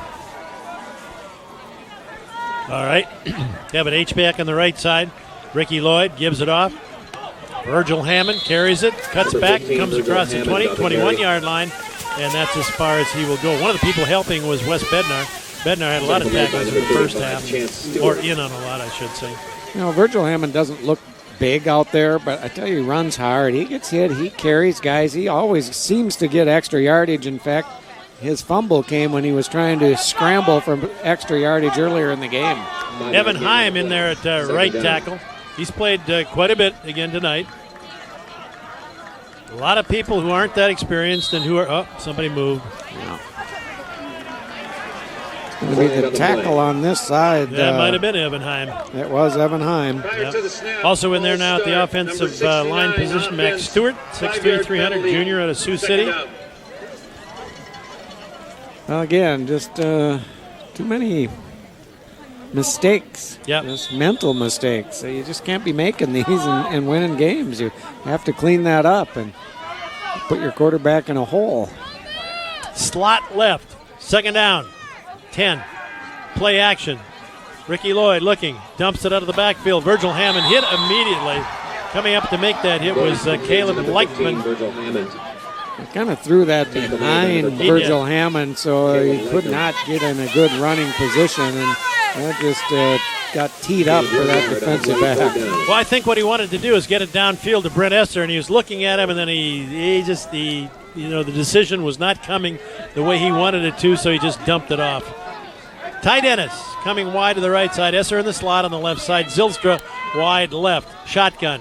Lloyd calling signals on third down. Big play. Here comes the pressure. Throws the football down here. Dennis reaching up for it. Can't come down with it. He thinks he should have had it. Normally, I think he would make that catch. That's a tough catch, but yes, he's made him before. You know, right with him, though. Michael Everett, stride for stride with him, would have been a very, very great catch. Not able to come up with it. Punting formation. Going to be receiving this at about his 3-yard line when he catches this snap. Persick back to kick it to Hewitt. Kick is off the side of his foot, and that isn't going to get a Maverick bounce. It bounces out at the 41-yard line of Minnesota State. So the Mavericks just can't get out of the hole here as we start the second half. That run back put them in a hole. Then they made a big stop down on the 3-yard line, and now they could not move the football. And they have a poor punt that goes only to the 38-yard line. Well, you need to get a break by stopping them on fourth down. Need to take advantage. The Mavericks do not do that. Keep themselves in a hole. With a lot of pressure. Defense just was out there. Now they're back on the field quickly. 6'4", 210. Blake Gimbel, the quarterback, in the pistol. Looks left. Quickly rolls to the right side. Has to get rid of it in a hurry, and he gets rid of it just short of the first down. Flag goes down. Making the catch was that man again. He's been a nemesis all night. Gabriel Galomeu. Well, he's awfully quick. He's not real big. He's awfully quick, and you give this quarterback that much time, he's going to hurt you. Gabriel listed at 6'1", but I don't know if he doesn't look that tall. And a personal foul on the Mavericks is going to march it deep into Maverick territory, just inside the 15-yard line. So Simmons will line up as a tailback as again they go back to the pistol slot left. And now Blake Gimbel wants another look from the sideline. Need to get his jersey dirty. That's right. Looking left. Looking right. Now he's going to run with it, and he slides forward to about the 12. Coming up to make the hit to make sure he doesn't go any farther. Ruben Ibarra for Minnesota State. Ruben, of course, 6 feet, 240, a senior out of Chicago. Well, Gimbel did the smart thing. He got down because he didn't want to get hit by number 7. Hamilton Mateski, the tight end, moves over on the left side. They go with slot left. Single wide out, Hewitt on the right side. Gimbel looking left, looking right. In trouble, he's sacked. Was that Dodge again? Evan Parizo was the first one. He was there. the first one. And LaPlante came in from the other side. The 2 defensive ends that time collapsed the pocket and put Gimbel down. And Parizo, I think, is going to get credit for at least 0.5 sacks on that one. Maybe one. I hope he gets one. I think he gets it. He was the first one there. Third down and 14. And you're right, about 14. Simmons lines up again as a tailback. Slot left, slot right. Gibble calling signals. There's the snap on third down. Looking right, looking left. He's in trouble again, and he's sacked. Fumbles the football. Picked up by Southwest, I believe. Actually, for a gain of a couple of yards. Somebody tried to pick it up, Casey, and somebody's hurt. Palmy is down. I think Palmy was the one who tried to pick it up. You can't, a bouncing ball, you just need to fall on it. He didn't. He tried to pick it up and got hit really hard. Mavericks, I think, have the football. They do. They've given the Mavericks the football, but Palmy looks like he is really hurt. You know, a young player like that, I can understand why he would want to do that, because on the perimeter on the far side, had he been able to pick it up, there was no one there. Yeah. And, whether or not he would have been able to race 80 yards or not, who knows. But I'm sure that's what was going through his mind. I'm going to pick this up and score a touchdown. He had some big eyes there, seeing end zone from a long ways away. But, no, again, that's just a fundamental thing. You just need to make sure to fall on that football. And Coach Hoffner out there. He's up on his feet. And he's going to be helped off. He is not on his own power, not putting any weight on his right leg. No, nothing at all. Not a good sign. No. All right. Big interception early in the game for the Mavericks. Yep. A solid player for the Mavericks, but somebody else needs to step up and step in. But it'll be Maverick offense and Ryan Schlichte on the field again for the Mavericks. Schlichte, of course, with that 28-yard touchdown pass to Ty Dennis in the second quarter. Yeah, beautiful drive. 68-yard drive, and there were a couple penalties that backed him up, and he was able to fight through that and keep the drive going. Schlichte calling signals. Shotgun, slot right. Puts Hammond over on his right now and gives it off to Hammond. Ooh. Not much there. In fact, nothing there. Absolutely nothing. Oh, boy, they smelled that out. He's on the bottom of the pile there. 56. And 92. And 92. 56 and 92. Those, and then they have help from a couple of other people, but 92 is Hayden Acker. And 56 is Alex Nye. Acker 6'4", 296. Relatively small. Schlichte finally gives it off to Virgil Hammond, and they smelled that one out big time. They really pursue well. Again, those plays that drag out just don't seem to work against this team. Not at all. Hammond, getting up off the bottom of the pile would be number 27, Tyler Flood. Tackle made by number 27, Tyler Flood. Letterman tackles in the first half, and he looks like he wants to do that again. But now, a big third down, 3rd and 10 from your own 14. You need to make something happen here. Zylstra wide to the right. They have slot left. Put the tight end over on the H-back side. Schlichte looking, fires the football out of the backfield. Not enough. Picked up by Virgil Hammond. Comes to the 22, maybe the 23-yard line. And again, Tyler Flood on the bottom of the pile. Well, they set up a screen for Virgil Hammond, and Flood he smelled that out, and it was not going to let that happen. Very conservative call by the Mavericks that time, deep in their own territory, but picked up a couple yards to the 17, but they'll be punting. Persick standing about where he was a couple of minutes ago.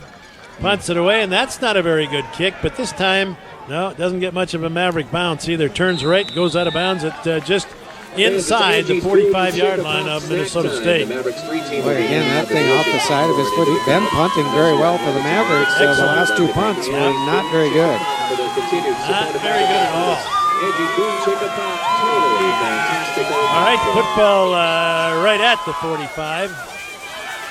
So that's a little bit of a break, about a half-yard break. 8 yards on the punt, no return. And here come the Mustangs once again.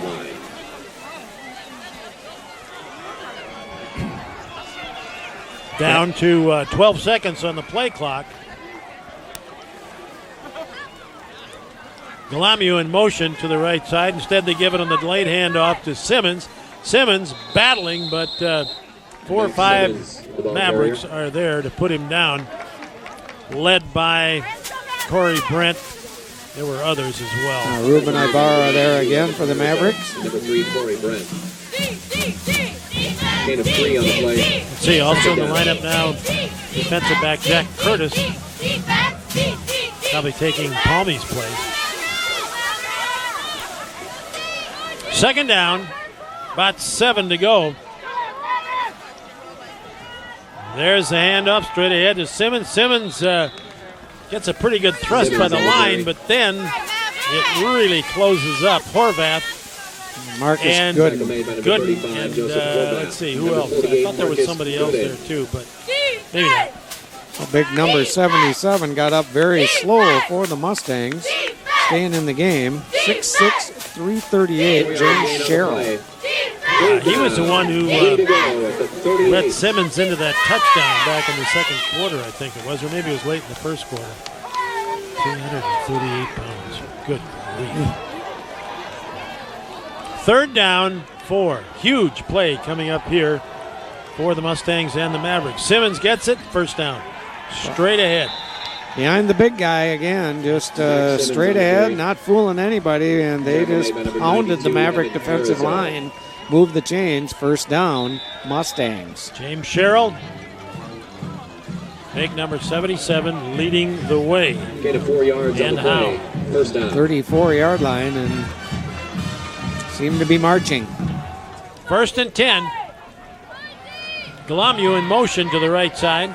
Instead, they give it off in the delayed handoff to Simmons. Not this time. Nothing. First man to get there for Minnesota State, big number 97, Shola George.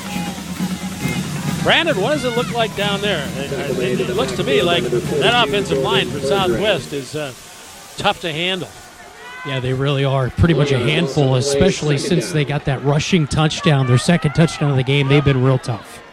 A lot of pressure, but Blake Gibble is able to get it away, and then a beautiful run by Max Simmons as he breaks a couple of tackles and picks up a couple of extra yards. Gets very, very close to I think he is at the 27-yard line. That's going to bring up 3rd and 3, it looks like, Casey, but set up that screenplay, set up very well, and Mavericks did stop it before they moved the chains. Pistol with trips on the left side. Tight end Hamilton Mateski is on the right side. This time Simmons gets it straight ahead, but he is going nowhere as about 5 Mavericks come in to make the stop. Stopped by number 7, Ruben. Brings up 4th down. I would assume they go for it again, Casey. They just went for 4th down and did not make it. Can the Mavericks come up with another play?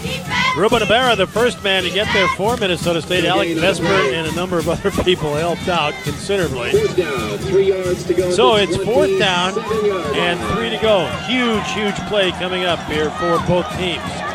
Third quarter, 3:36, 14-14.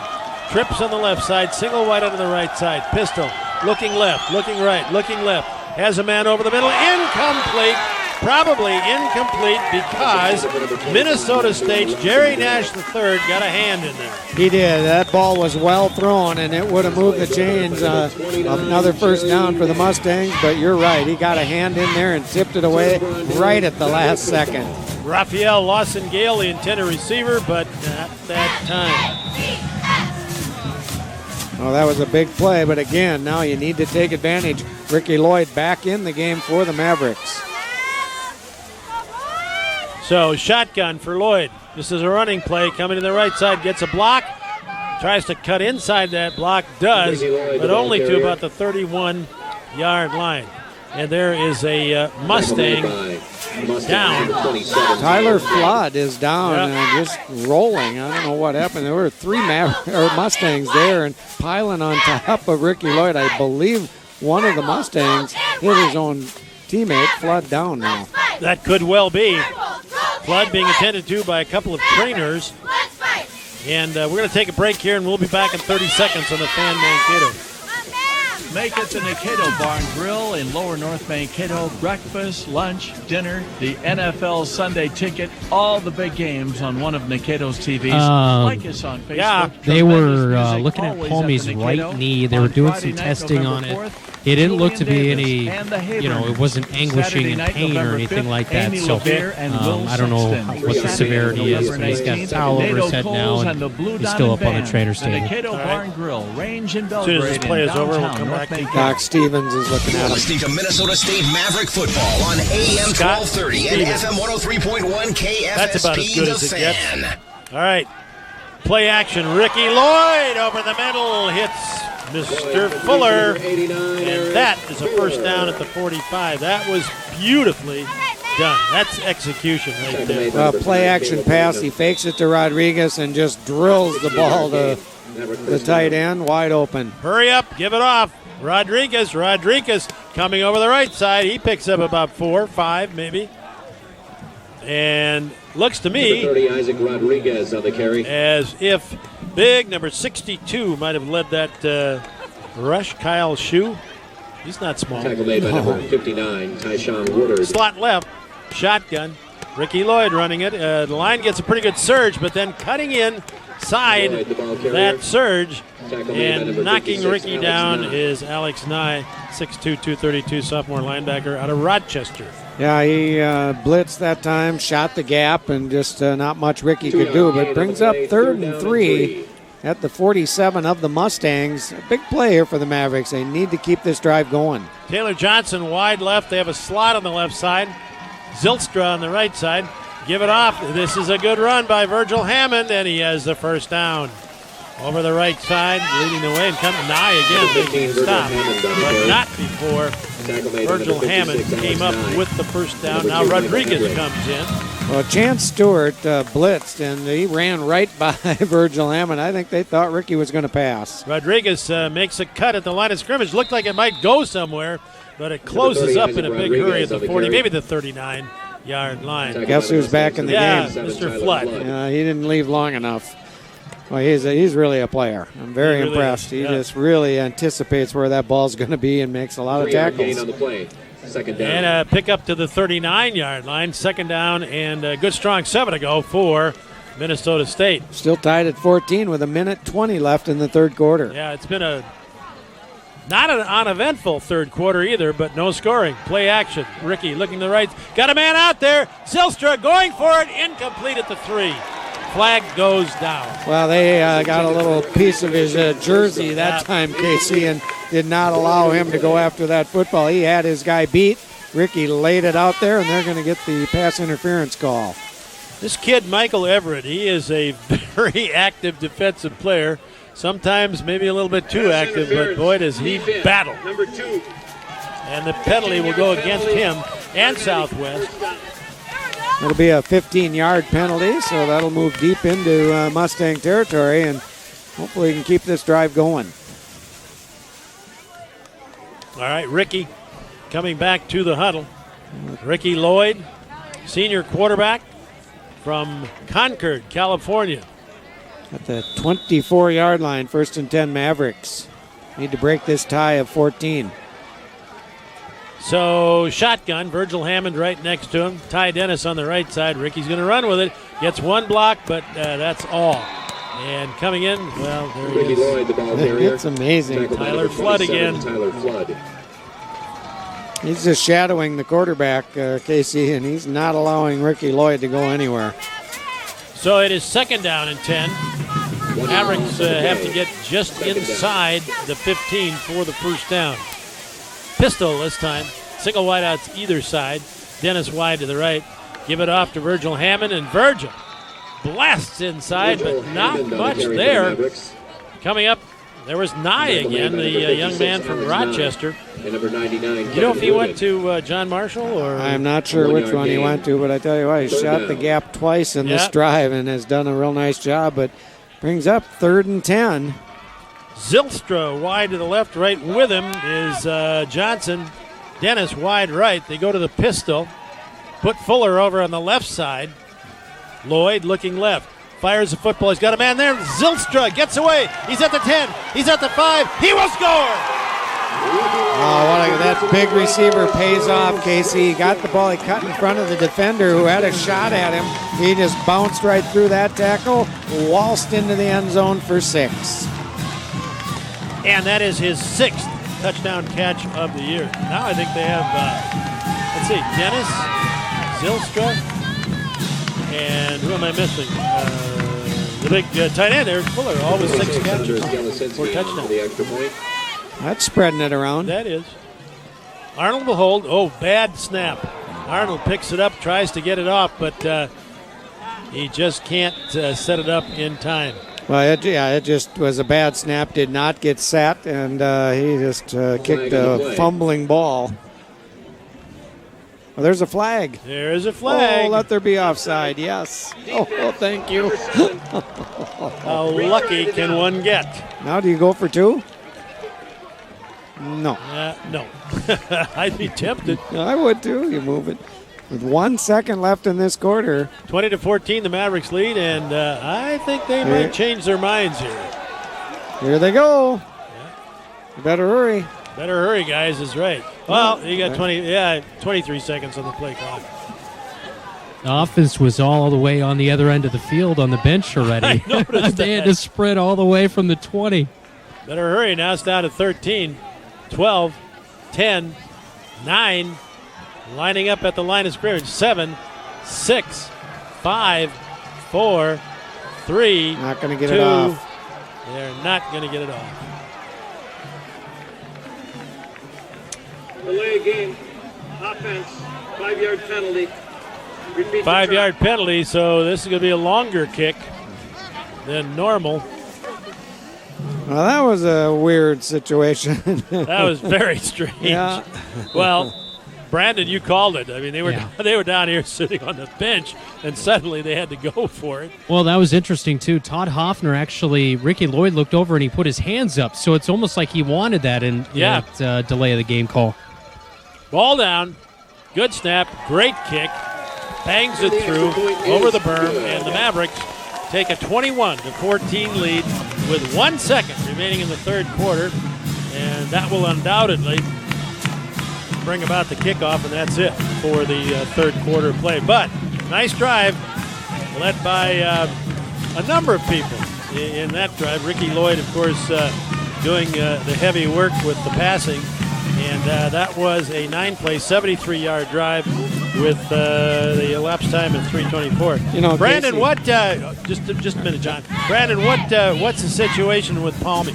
Well, he's on the trainer's table. He had the towel over his head. They brought the crutches over, and actually they were testing on his right leg, the right knee just below that, and then now he has ice on his left knee. So I think you guys mentioned it during the point in time when it happened that he really took a hit, and it kind of looked like the hit just was kind of an odd hit, and it was lower on him. So I don't know if he just got hit in both knees really hard, kind of what it looked like at the point in time. So you're probably not going to see Palmy back in this one.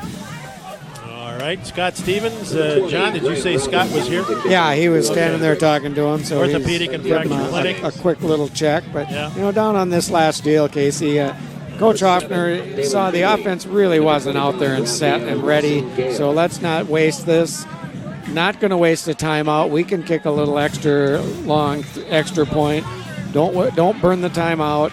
Don't run a stupid play when you're not ready. Let's get that 1 point on the board. That's one thing coaches always hate, when you run a stupid play. All right, there's the kick. High, end over end.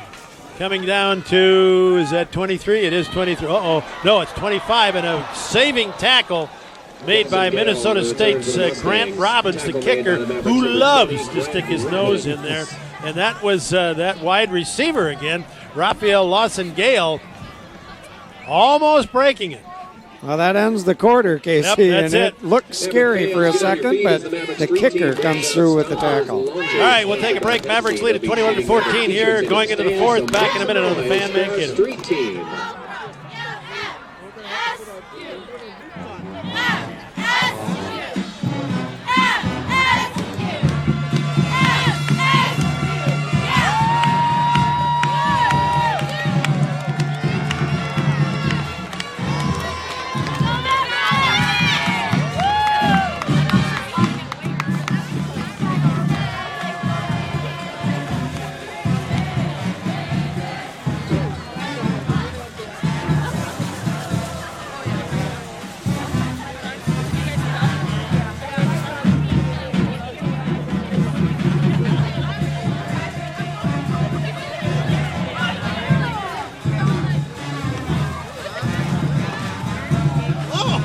When you control your mind, you can control your body. And what we do at the center is help you perform at your best consistently. I consider our coaches and myself as more of an expert in how to prepare someone physically.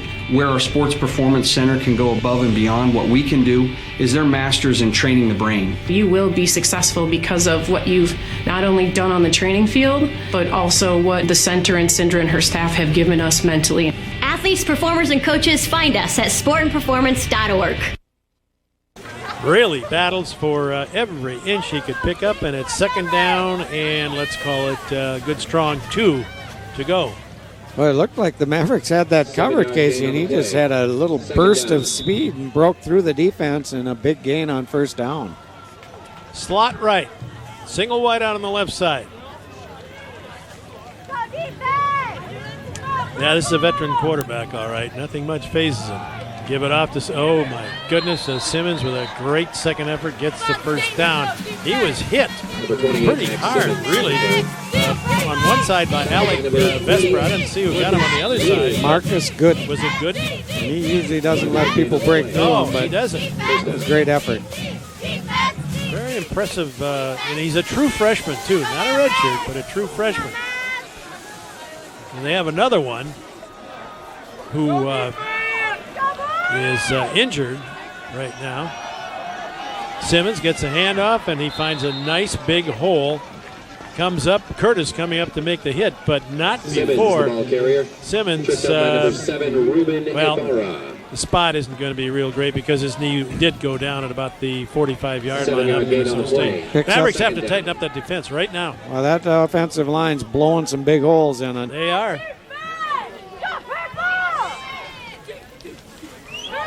You don't dare put too many in the box because he can throw the ball so well. That's the other thing. Simmons, first down inside the 40.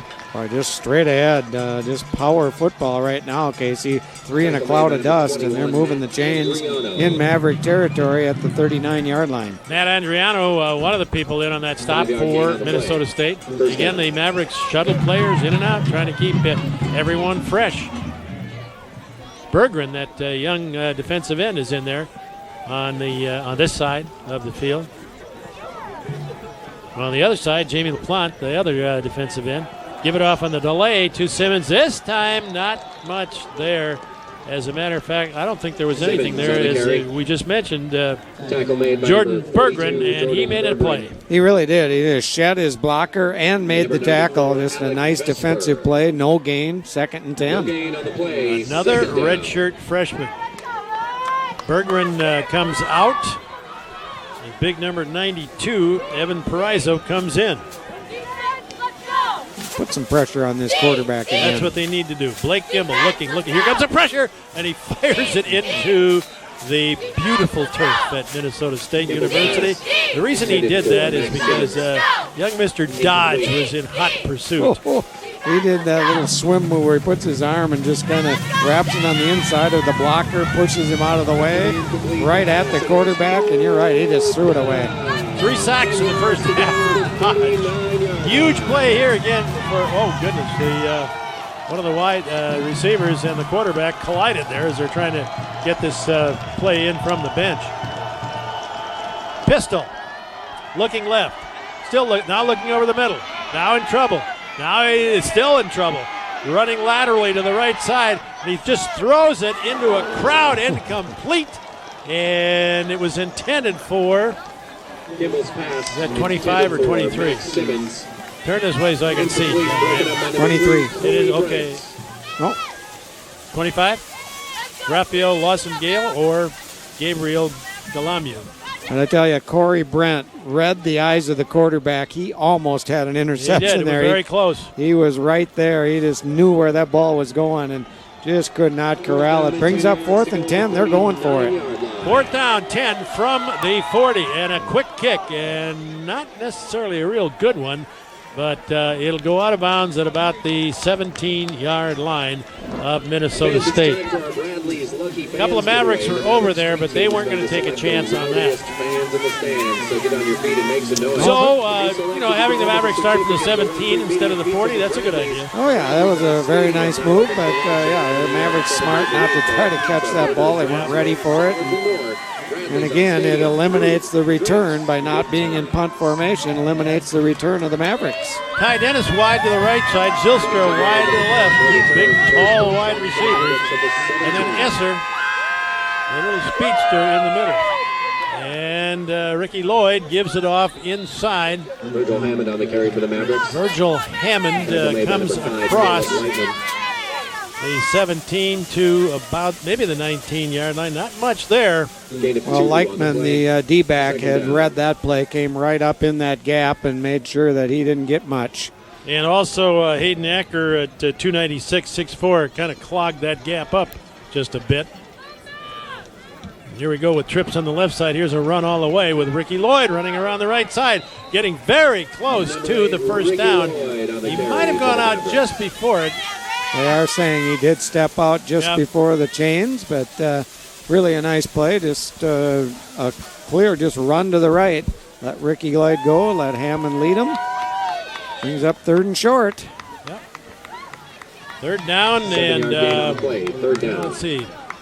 A little bit more than a yard. Here it is. Nothing there.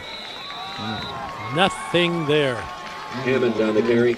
Hammond gets stuffed at the 25-yard line. That brings in the punting unit again. Not able to move deep out of their own territory. They've struggled with that today at Casey. When they've had bad field position, they've not been able to get their offense to move it out of there. So Ryan Persick will punt it away. Ryan needs a good kick. He's had a little, there's a terrible snap. Gets it away, though. How he did it, I don't know. Takes a southwest bounce, and it will be down at around midfield. So short field here. Again, that was a bad snap. Numerous bad snaps today, Casey. That's at least 6 of them. And again, the fundamental things you just can't let happen. Luckily, our punter able to get that ball off and got it out to the 50. 25 yards on the punt. No return. All right, so Minnesota State now on the defensive at the 50-yard line. Here comes that big offensive line for Southwest State. Well, they bent last time but didn't break, Casey. They didn't get much rest. They got to come right back at it. All right, Gimbel calling signals. Trips on the left side, gives it straight ahead. Not much there. Alec Vesper just wrapped him up and pulled him backwards. Was not going to let him get much. He did. Looks like they gave him a yard forward progress. A couple other guys in on the stop. It was Vesper from the very beginning. He grabbed him and just yanked him back. So, 2nd down. Short pickup of a yard there. I'm surprised they gave him that. Trips on the left side. Blake Gimbel calling signals, and Simmons right behind him. Hewitt wide to the right side. Looking left, still looking left, then fires out of the backfield. Simmons has it at the 50, 45, and then hit hard and brought down at the 43-yard line. Ibarra was probably the first man there. Had a little help. Well, Matt Andriano had a shot at him at the line of scrimmage, and he just sidestepped him, made him tackle air, and doesn't happen very much to Matt Andriano. He's a pretty solid tackler. Raphael Lawson-Gale goes off the field. I thought he was going wide left there, but not so. Brings up 3rd and 3 in Maverick territory at the 43-yard line. Galamu wide to the left. Hewitt wide to the right. Galamu comes in motion to the right side. Pitchback goes to Simmons. Simmons is hit and dropped. It looks from here, and again, way over on the other side of the field.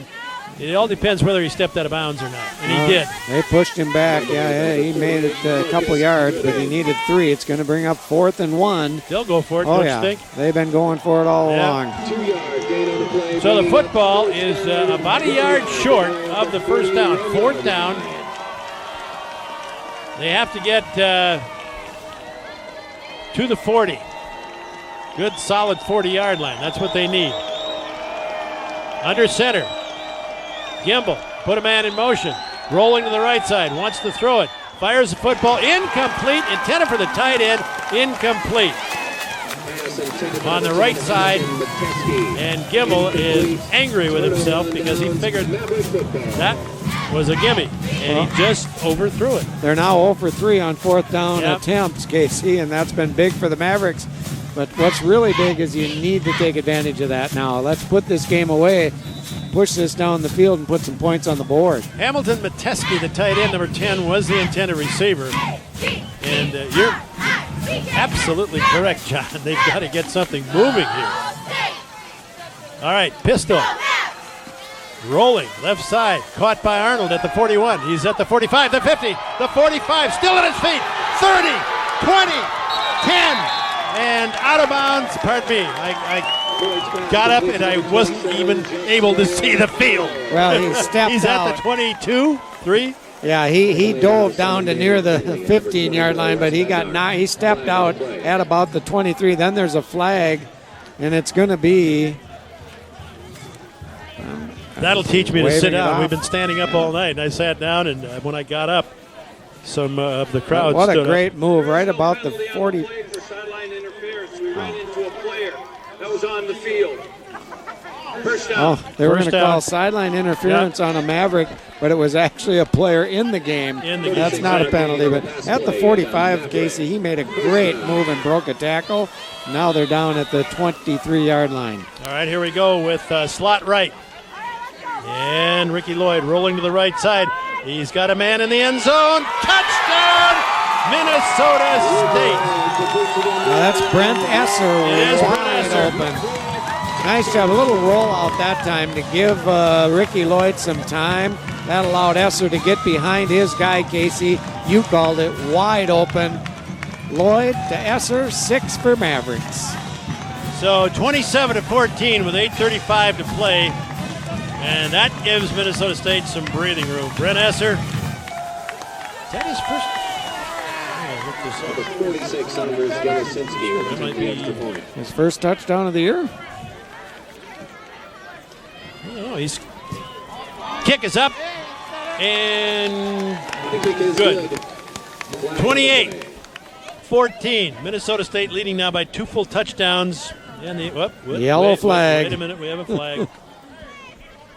It's going to be offside on them, I believe. Then we decline it. I think so. Yeah, it looks that way. That's what's going to happen. Let's see if we can pick it up here. Yeah, it's going to be offsides. I think they're going to go for it. They're bringing the offense out, guys. Offside on the defense, number 7. Penalty is declined. The extra point is good. Yeah, I can't see them taking a point off at this time. Can you? No, they want that point on the board. That gives them a 2-score lead, and they want to keep it that way. All right, Brandon, that was a pretty impressive drive. How did Esser get so open? Did you see? Yeah, he just beat his man off the ball, and I think that's how he gained that separation. Okay. Just flew right by him with that speed. But, you know, the defense here has been so impressive. Corey Brent is having a phenomenal game. I've been really keeping an eye on him, Casey, and he's just been all over the field of ball hawking. Like you guys mentioned, man, I think there's been about 30 different guys out there defensively. The rotation has been pretty heavy. And one other note, Rufus Willacoli, he's out of the game right now. He had his shoe off and was looking at his right big toe, and it's questionable at this time for his return. You can't get turf toe on grass, can you, Casey? I didn't think so, but you never know. Well, anyway, that was a 23-yard touchdown reception by Brent Esser from Ricky Lloyd. 2 plays, 59 yards, time 22 seconds. Number 7, Dalen Finley. Yeah, very impressive. Number 25, Raphael Ross. That run by Arnold really set that up too, Casey. Yeah. Little short pass, but he broke it. And pass and run. Yeah, big difference. All right. Getting ready to kick off here. Approaching the football, kick is in the air, and it's a high end-over-end kick coming down at about the 13-yard line. Taken this time by Dalen Finley, and Finley, flag flies in. Finley is hit down at about the 20-21-yard line. Tackle made by number 27, Justin. Block in the back. It's going to push it back a little bit. Arnold with the stop. Looks like they probably started about the 11-yard line. 56 of the return. So 10-yard penalty, first down. The Mavericks will go on the defensive here, but at the same time, leading now by 14 points with 8:29 to play. That helps, pushing them back. Yeah. That'll be 1st and 10 at the 11. So. That was a big drive by the Mavericks. Boy, just they really needed really badly, Casey, and put one together. Little penalty against the Mustangs helped move it down, but just a real well-designed offensive movement and put 6 on the board. Hewitt wide to the right side, slot right as well, slot left. Pistol looking to the right side, caught by Hewitt at the 21-yard or the 16-yard line, comes forward to the 18, just across the 18, I believe. I know you're getting this kind of prevent defense, keeping those guys in front of you, so you're going to see quite a bit of that. I'm sure. Yeah, Hewitt runs some pretty nice patterns, gets himself open. Again, slot right, Hewitt on the outside. Slot left as well, looking left, still looking left, now in trouble. Fires it out of the backfield, caught by Simmons, and he is hit and dropped for a loss. A slight loss, but nevertheless a loss.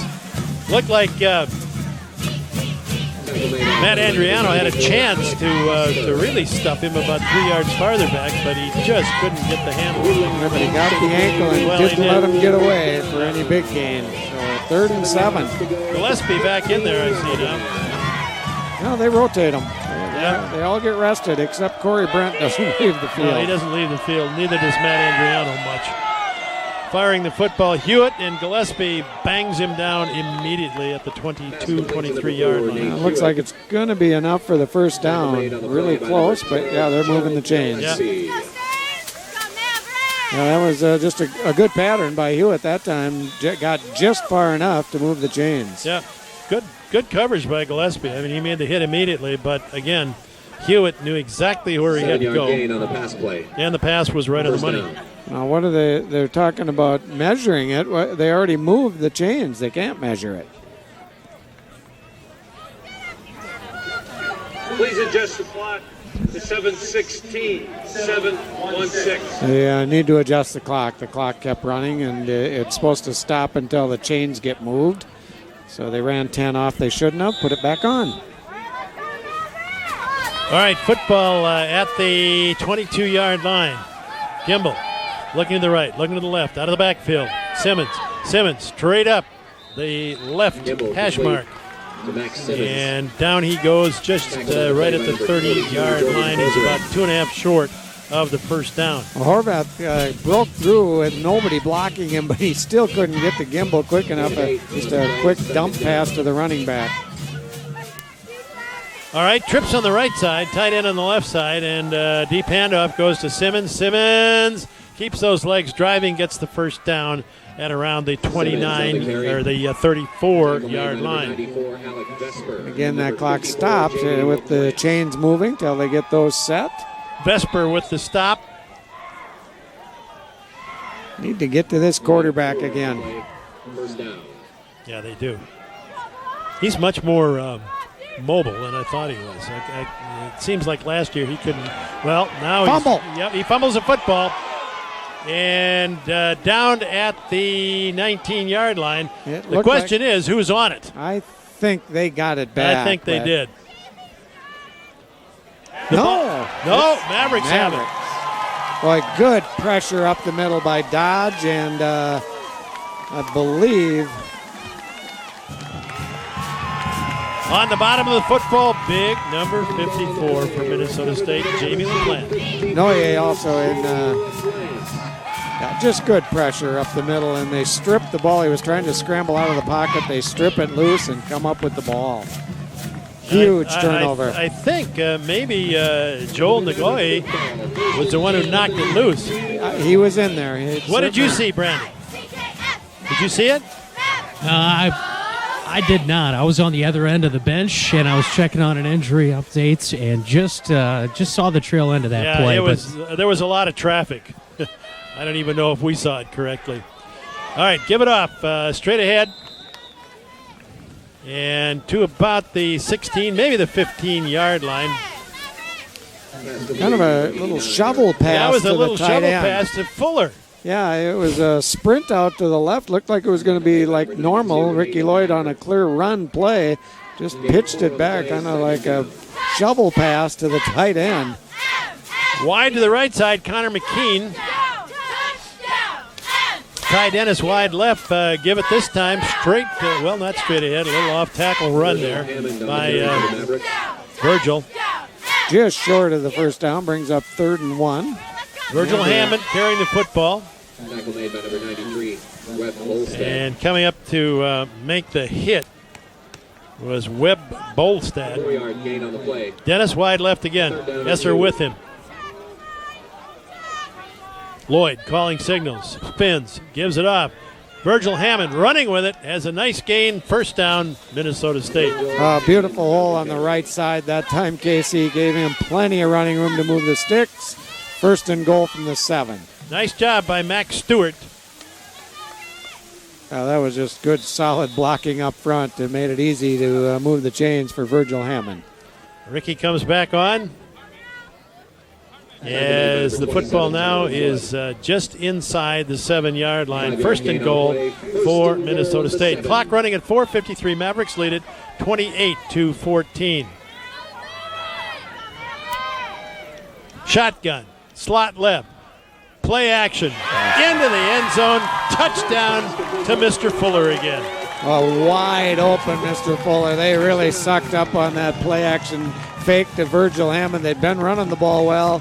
The Mustangs suck on it, and the tight end wide open in the end zone. 6 more Mavericks. 7th touchdown catch of the season for Eric Fuller. And the Mavericks have a selection of large receivers to go to. He's one of them. Ball down. Jelisinski kicks it, and it's good. Is good. So the Mavericks lead at 35-14 with 4:41 to play. We'll be back in 1 minute. Boy, Appliances always seem to quit working at the worst time. Doug here from Special teams has been just dreadful tonight. You know, that was a bad snap again on that. Yeah, it was. It was. He did a great job.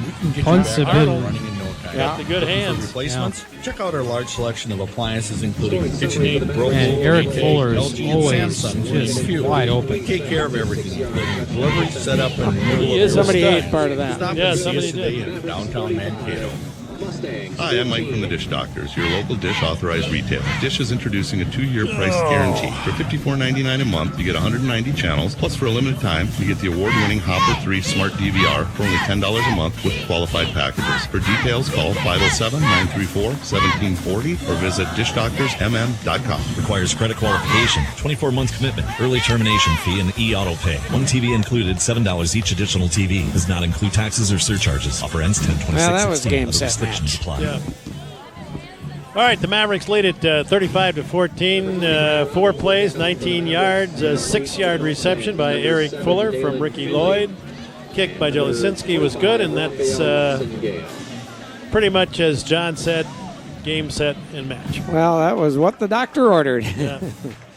Now, that was really a nice drive. Just took advantage of the fumble recovery and punch it right in, and that's what you need to do. You want to be a winning football team, take advantage of those turnovers, and the Mavericks did it.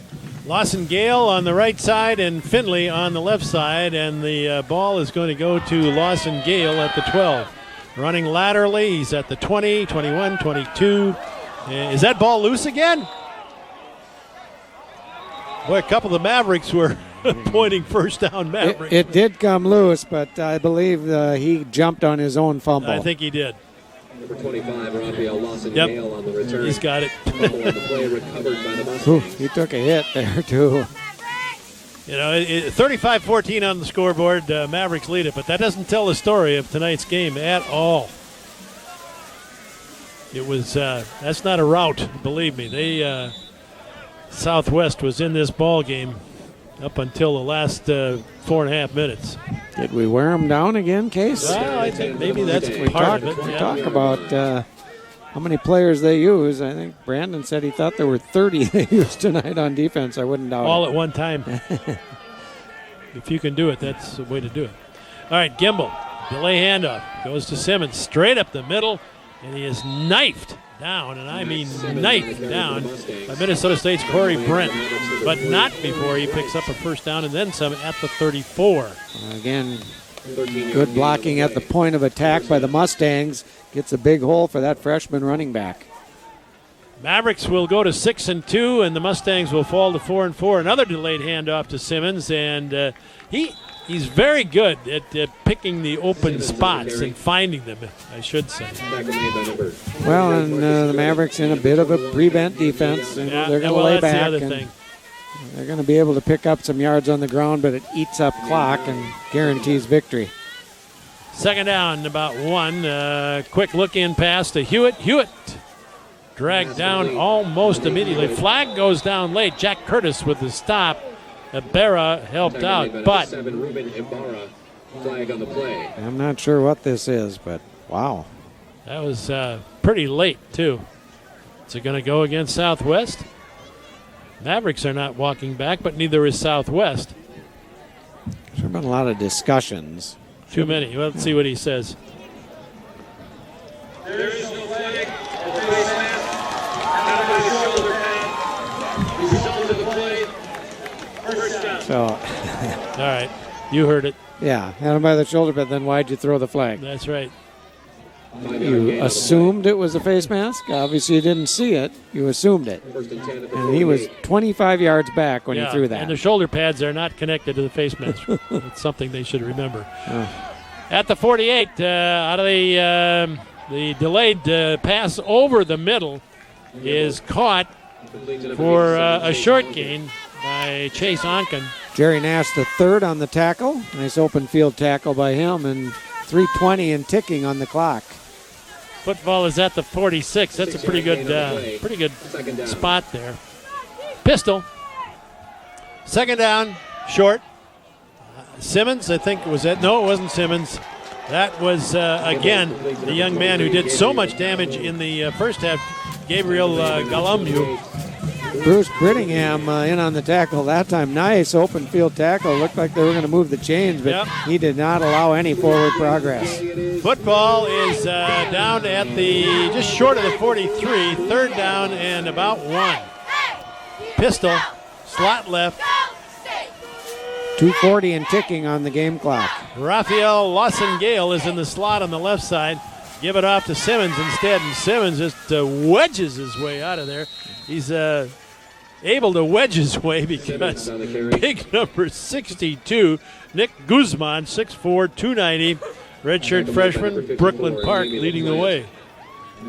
Just a straight-ahead surge again. And, but again, Mavericks in that prevent. They're playing deep, not letting anybody get past them. You can run in front of us. Austin Hilgert, the 6'5", 285-pound center, snaps it back. He's a good blocker, too, and there is a nice throw complete to the 26-yard line, caught by one of those tall receivers that they have, Jeb Melson. He's 6'7". He's about the tallest person on the field. Just short of the first down, brings up second. And they say a yard. It's not quite that much. So, pistol, slot right. And give it off to Simmons. Simmons, a big hole. He's at the 10, the 5, and that's a touchdown for Southwest. Oof. Once he got through that initial line of scrimmage, there was nobody there. They had a shot at him about the 2-yard line, but he broke that tackle. Dove in. 6 for the Mustangs. Awfully good young freshman back. 35-20, 1:47 remaining. Sure glad the Mavericks got that extra touchdown. Yes. Well, we'll see an onside kick here, Case. Oh, sure. Coming in to kick the point this time is Austin Wells, who is the kickoff man. Blake Kimball has been kicking tonight. Blocked and recovered. No, picked up by one of the Mavericks. Hewitt had it. It was taken away from him by one of the Mavericks. He started upfield. That's Larry Moore. He wanted a point. He wanted a point is right. So the kick was blocked. 35-20 is the score. 1:47 to play. Back in a minute of the fan Mankato. The seasons are changing.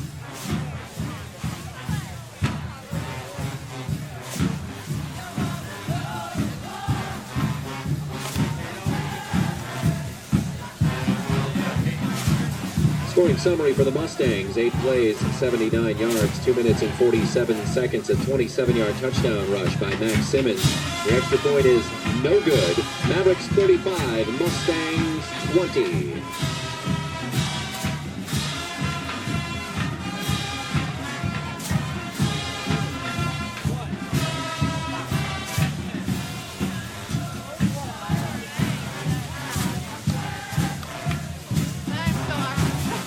But that dream of moving into a wonderful...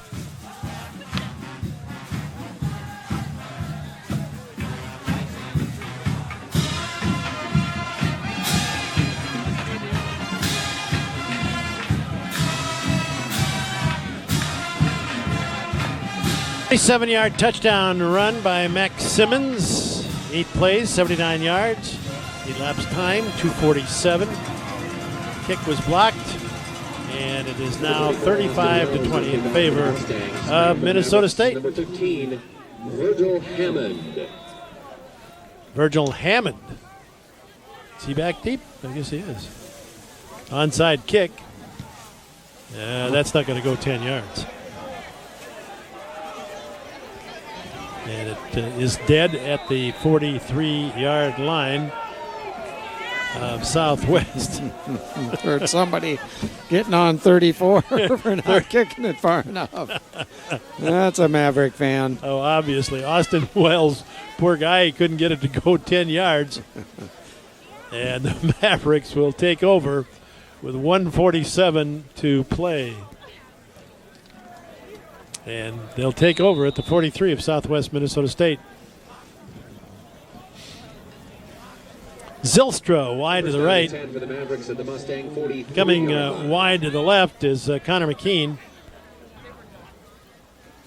And Ricky Lloyd running with the football, tries to cut outside. A nice open field tackle made on the far side of the field by Wes Bednar. Wes has had a pretty good night. Timeout Mustangs. Mustangs take a timeout. The football just inside the 42-yard line of Southwest. It'll be second down and about 8. 1:42 to play. We'll be back in 30 seconds on the Fan Mankato. Allied Insurance understands your home is more than just a home. It's also your vacation getaway. It's your gourmet restaurant.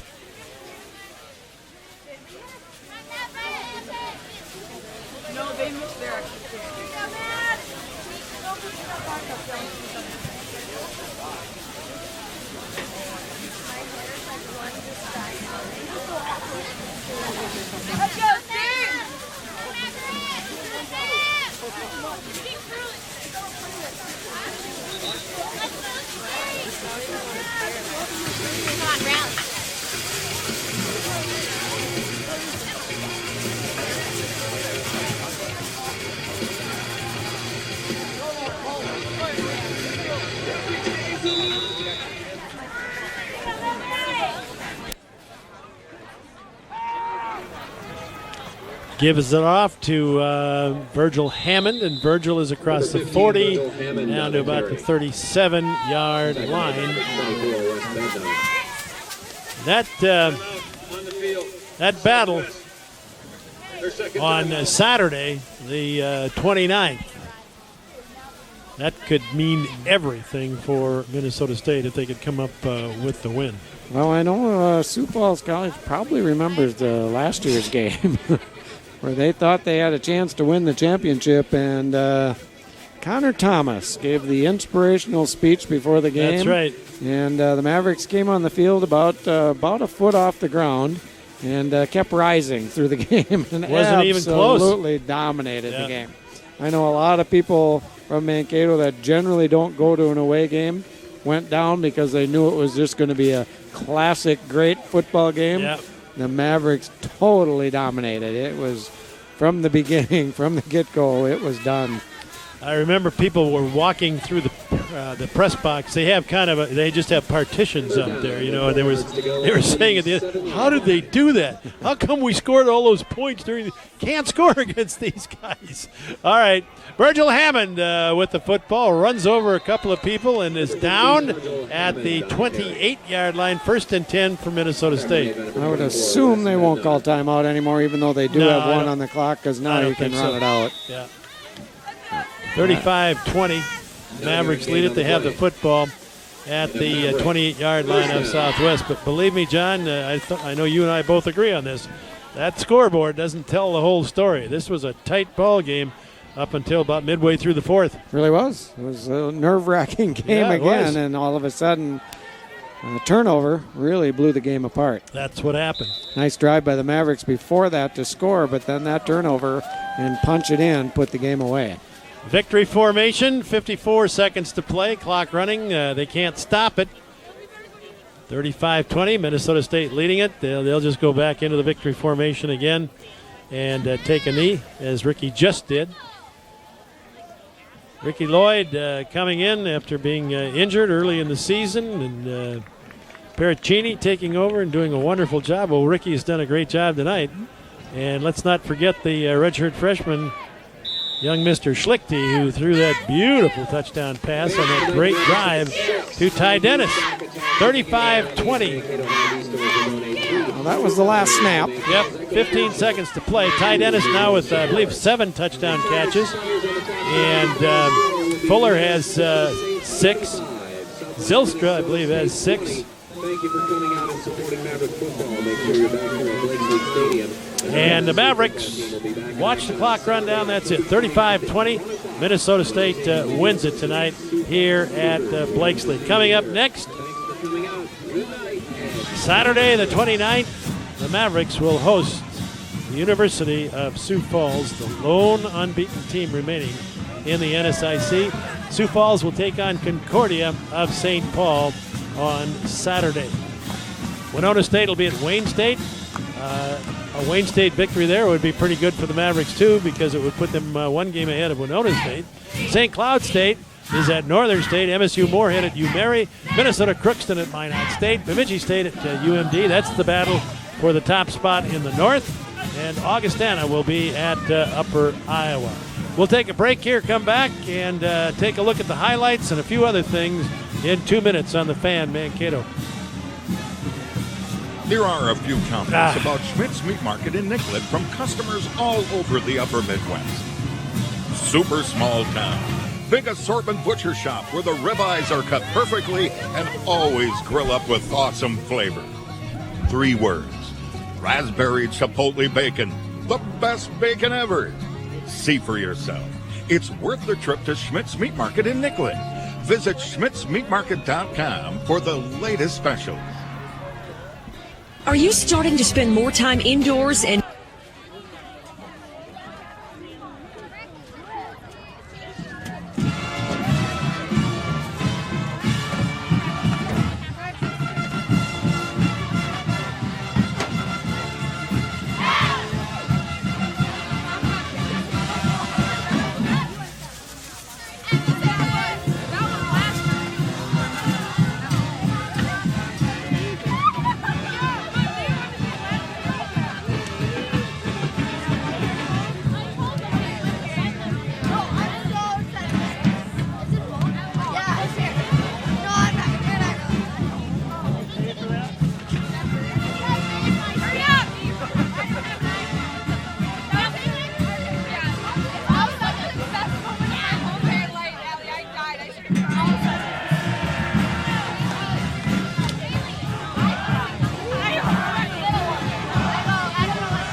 Check 1 2. Check 1 2.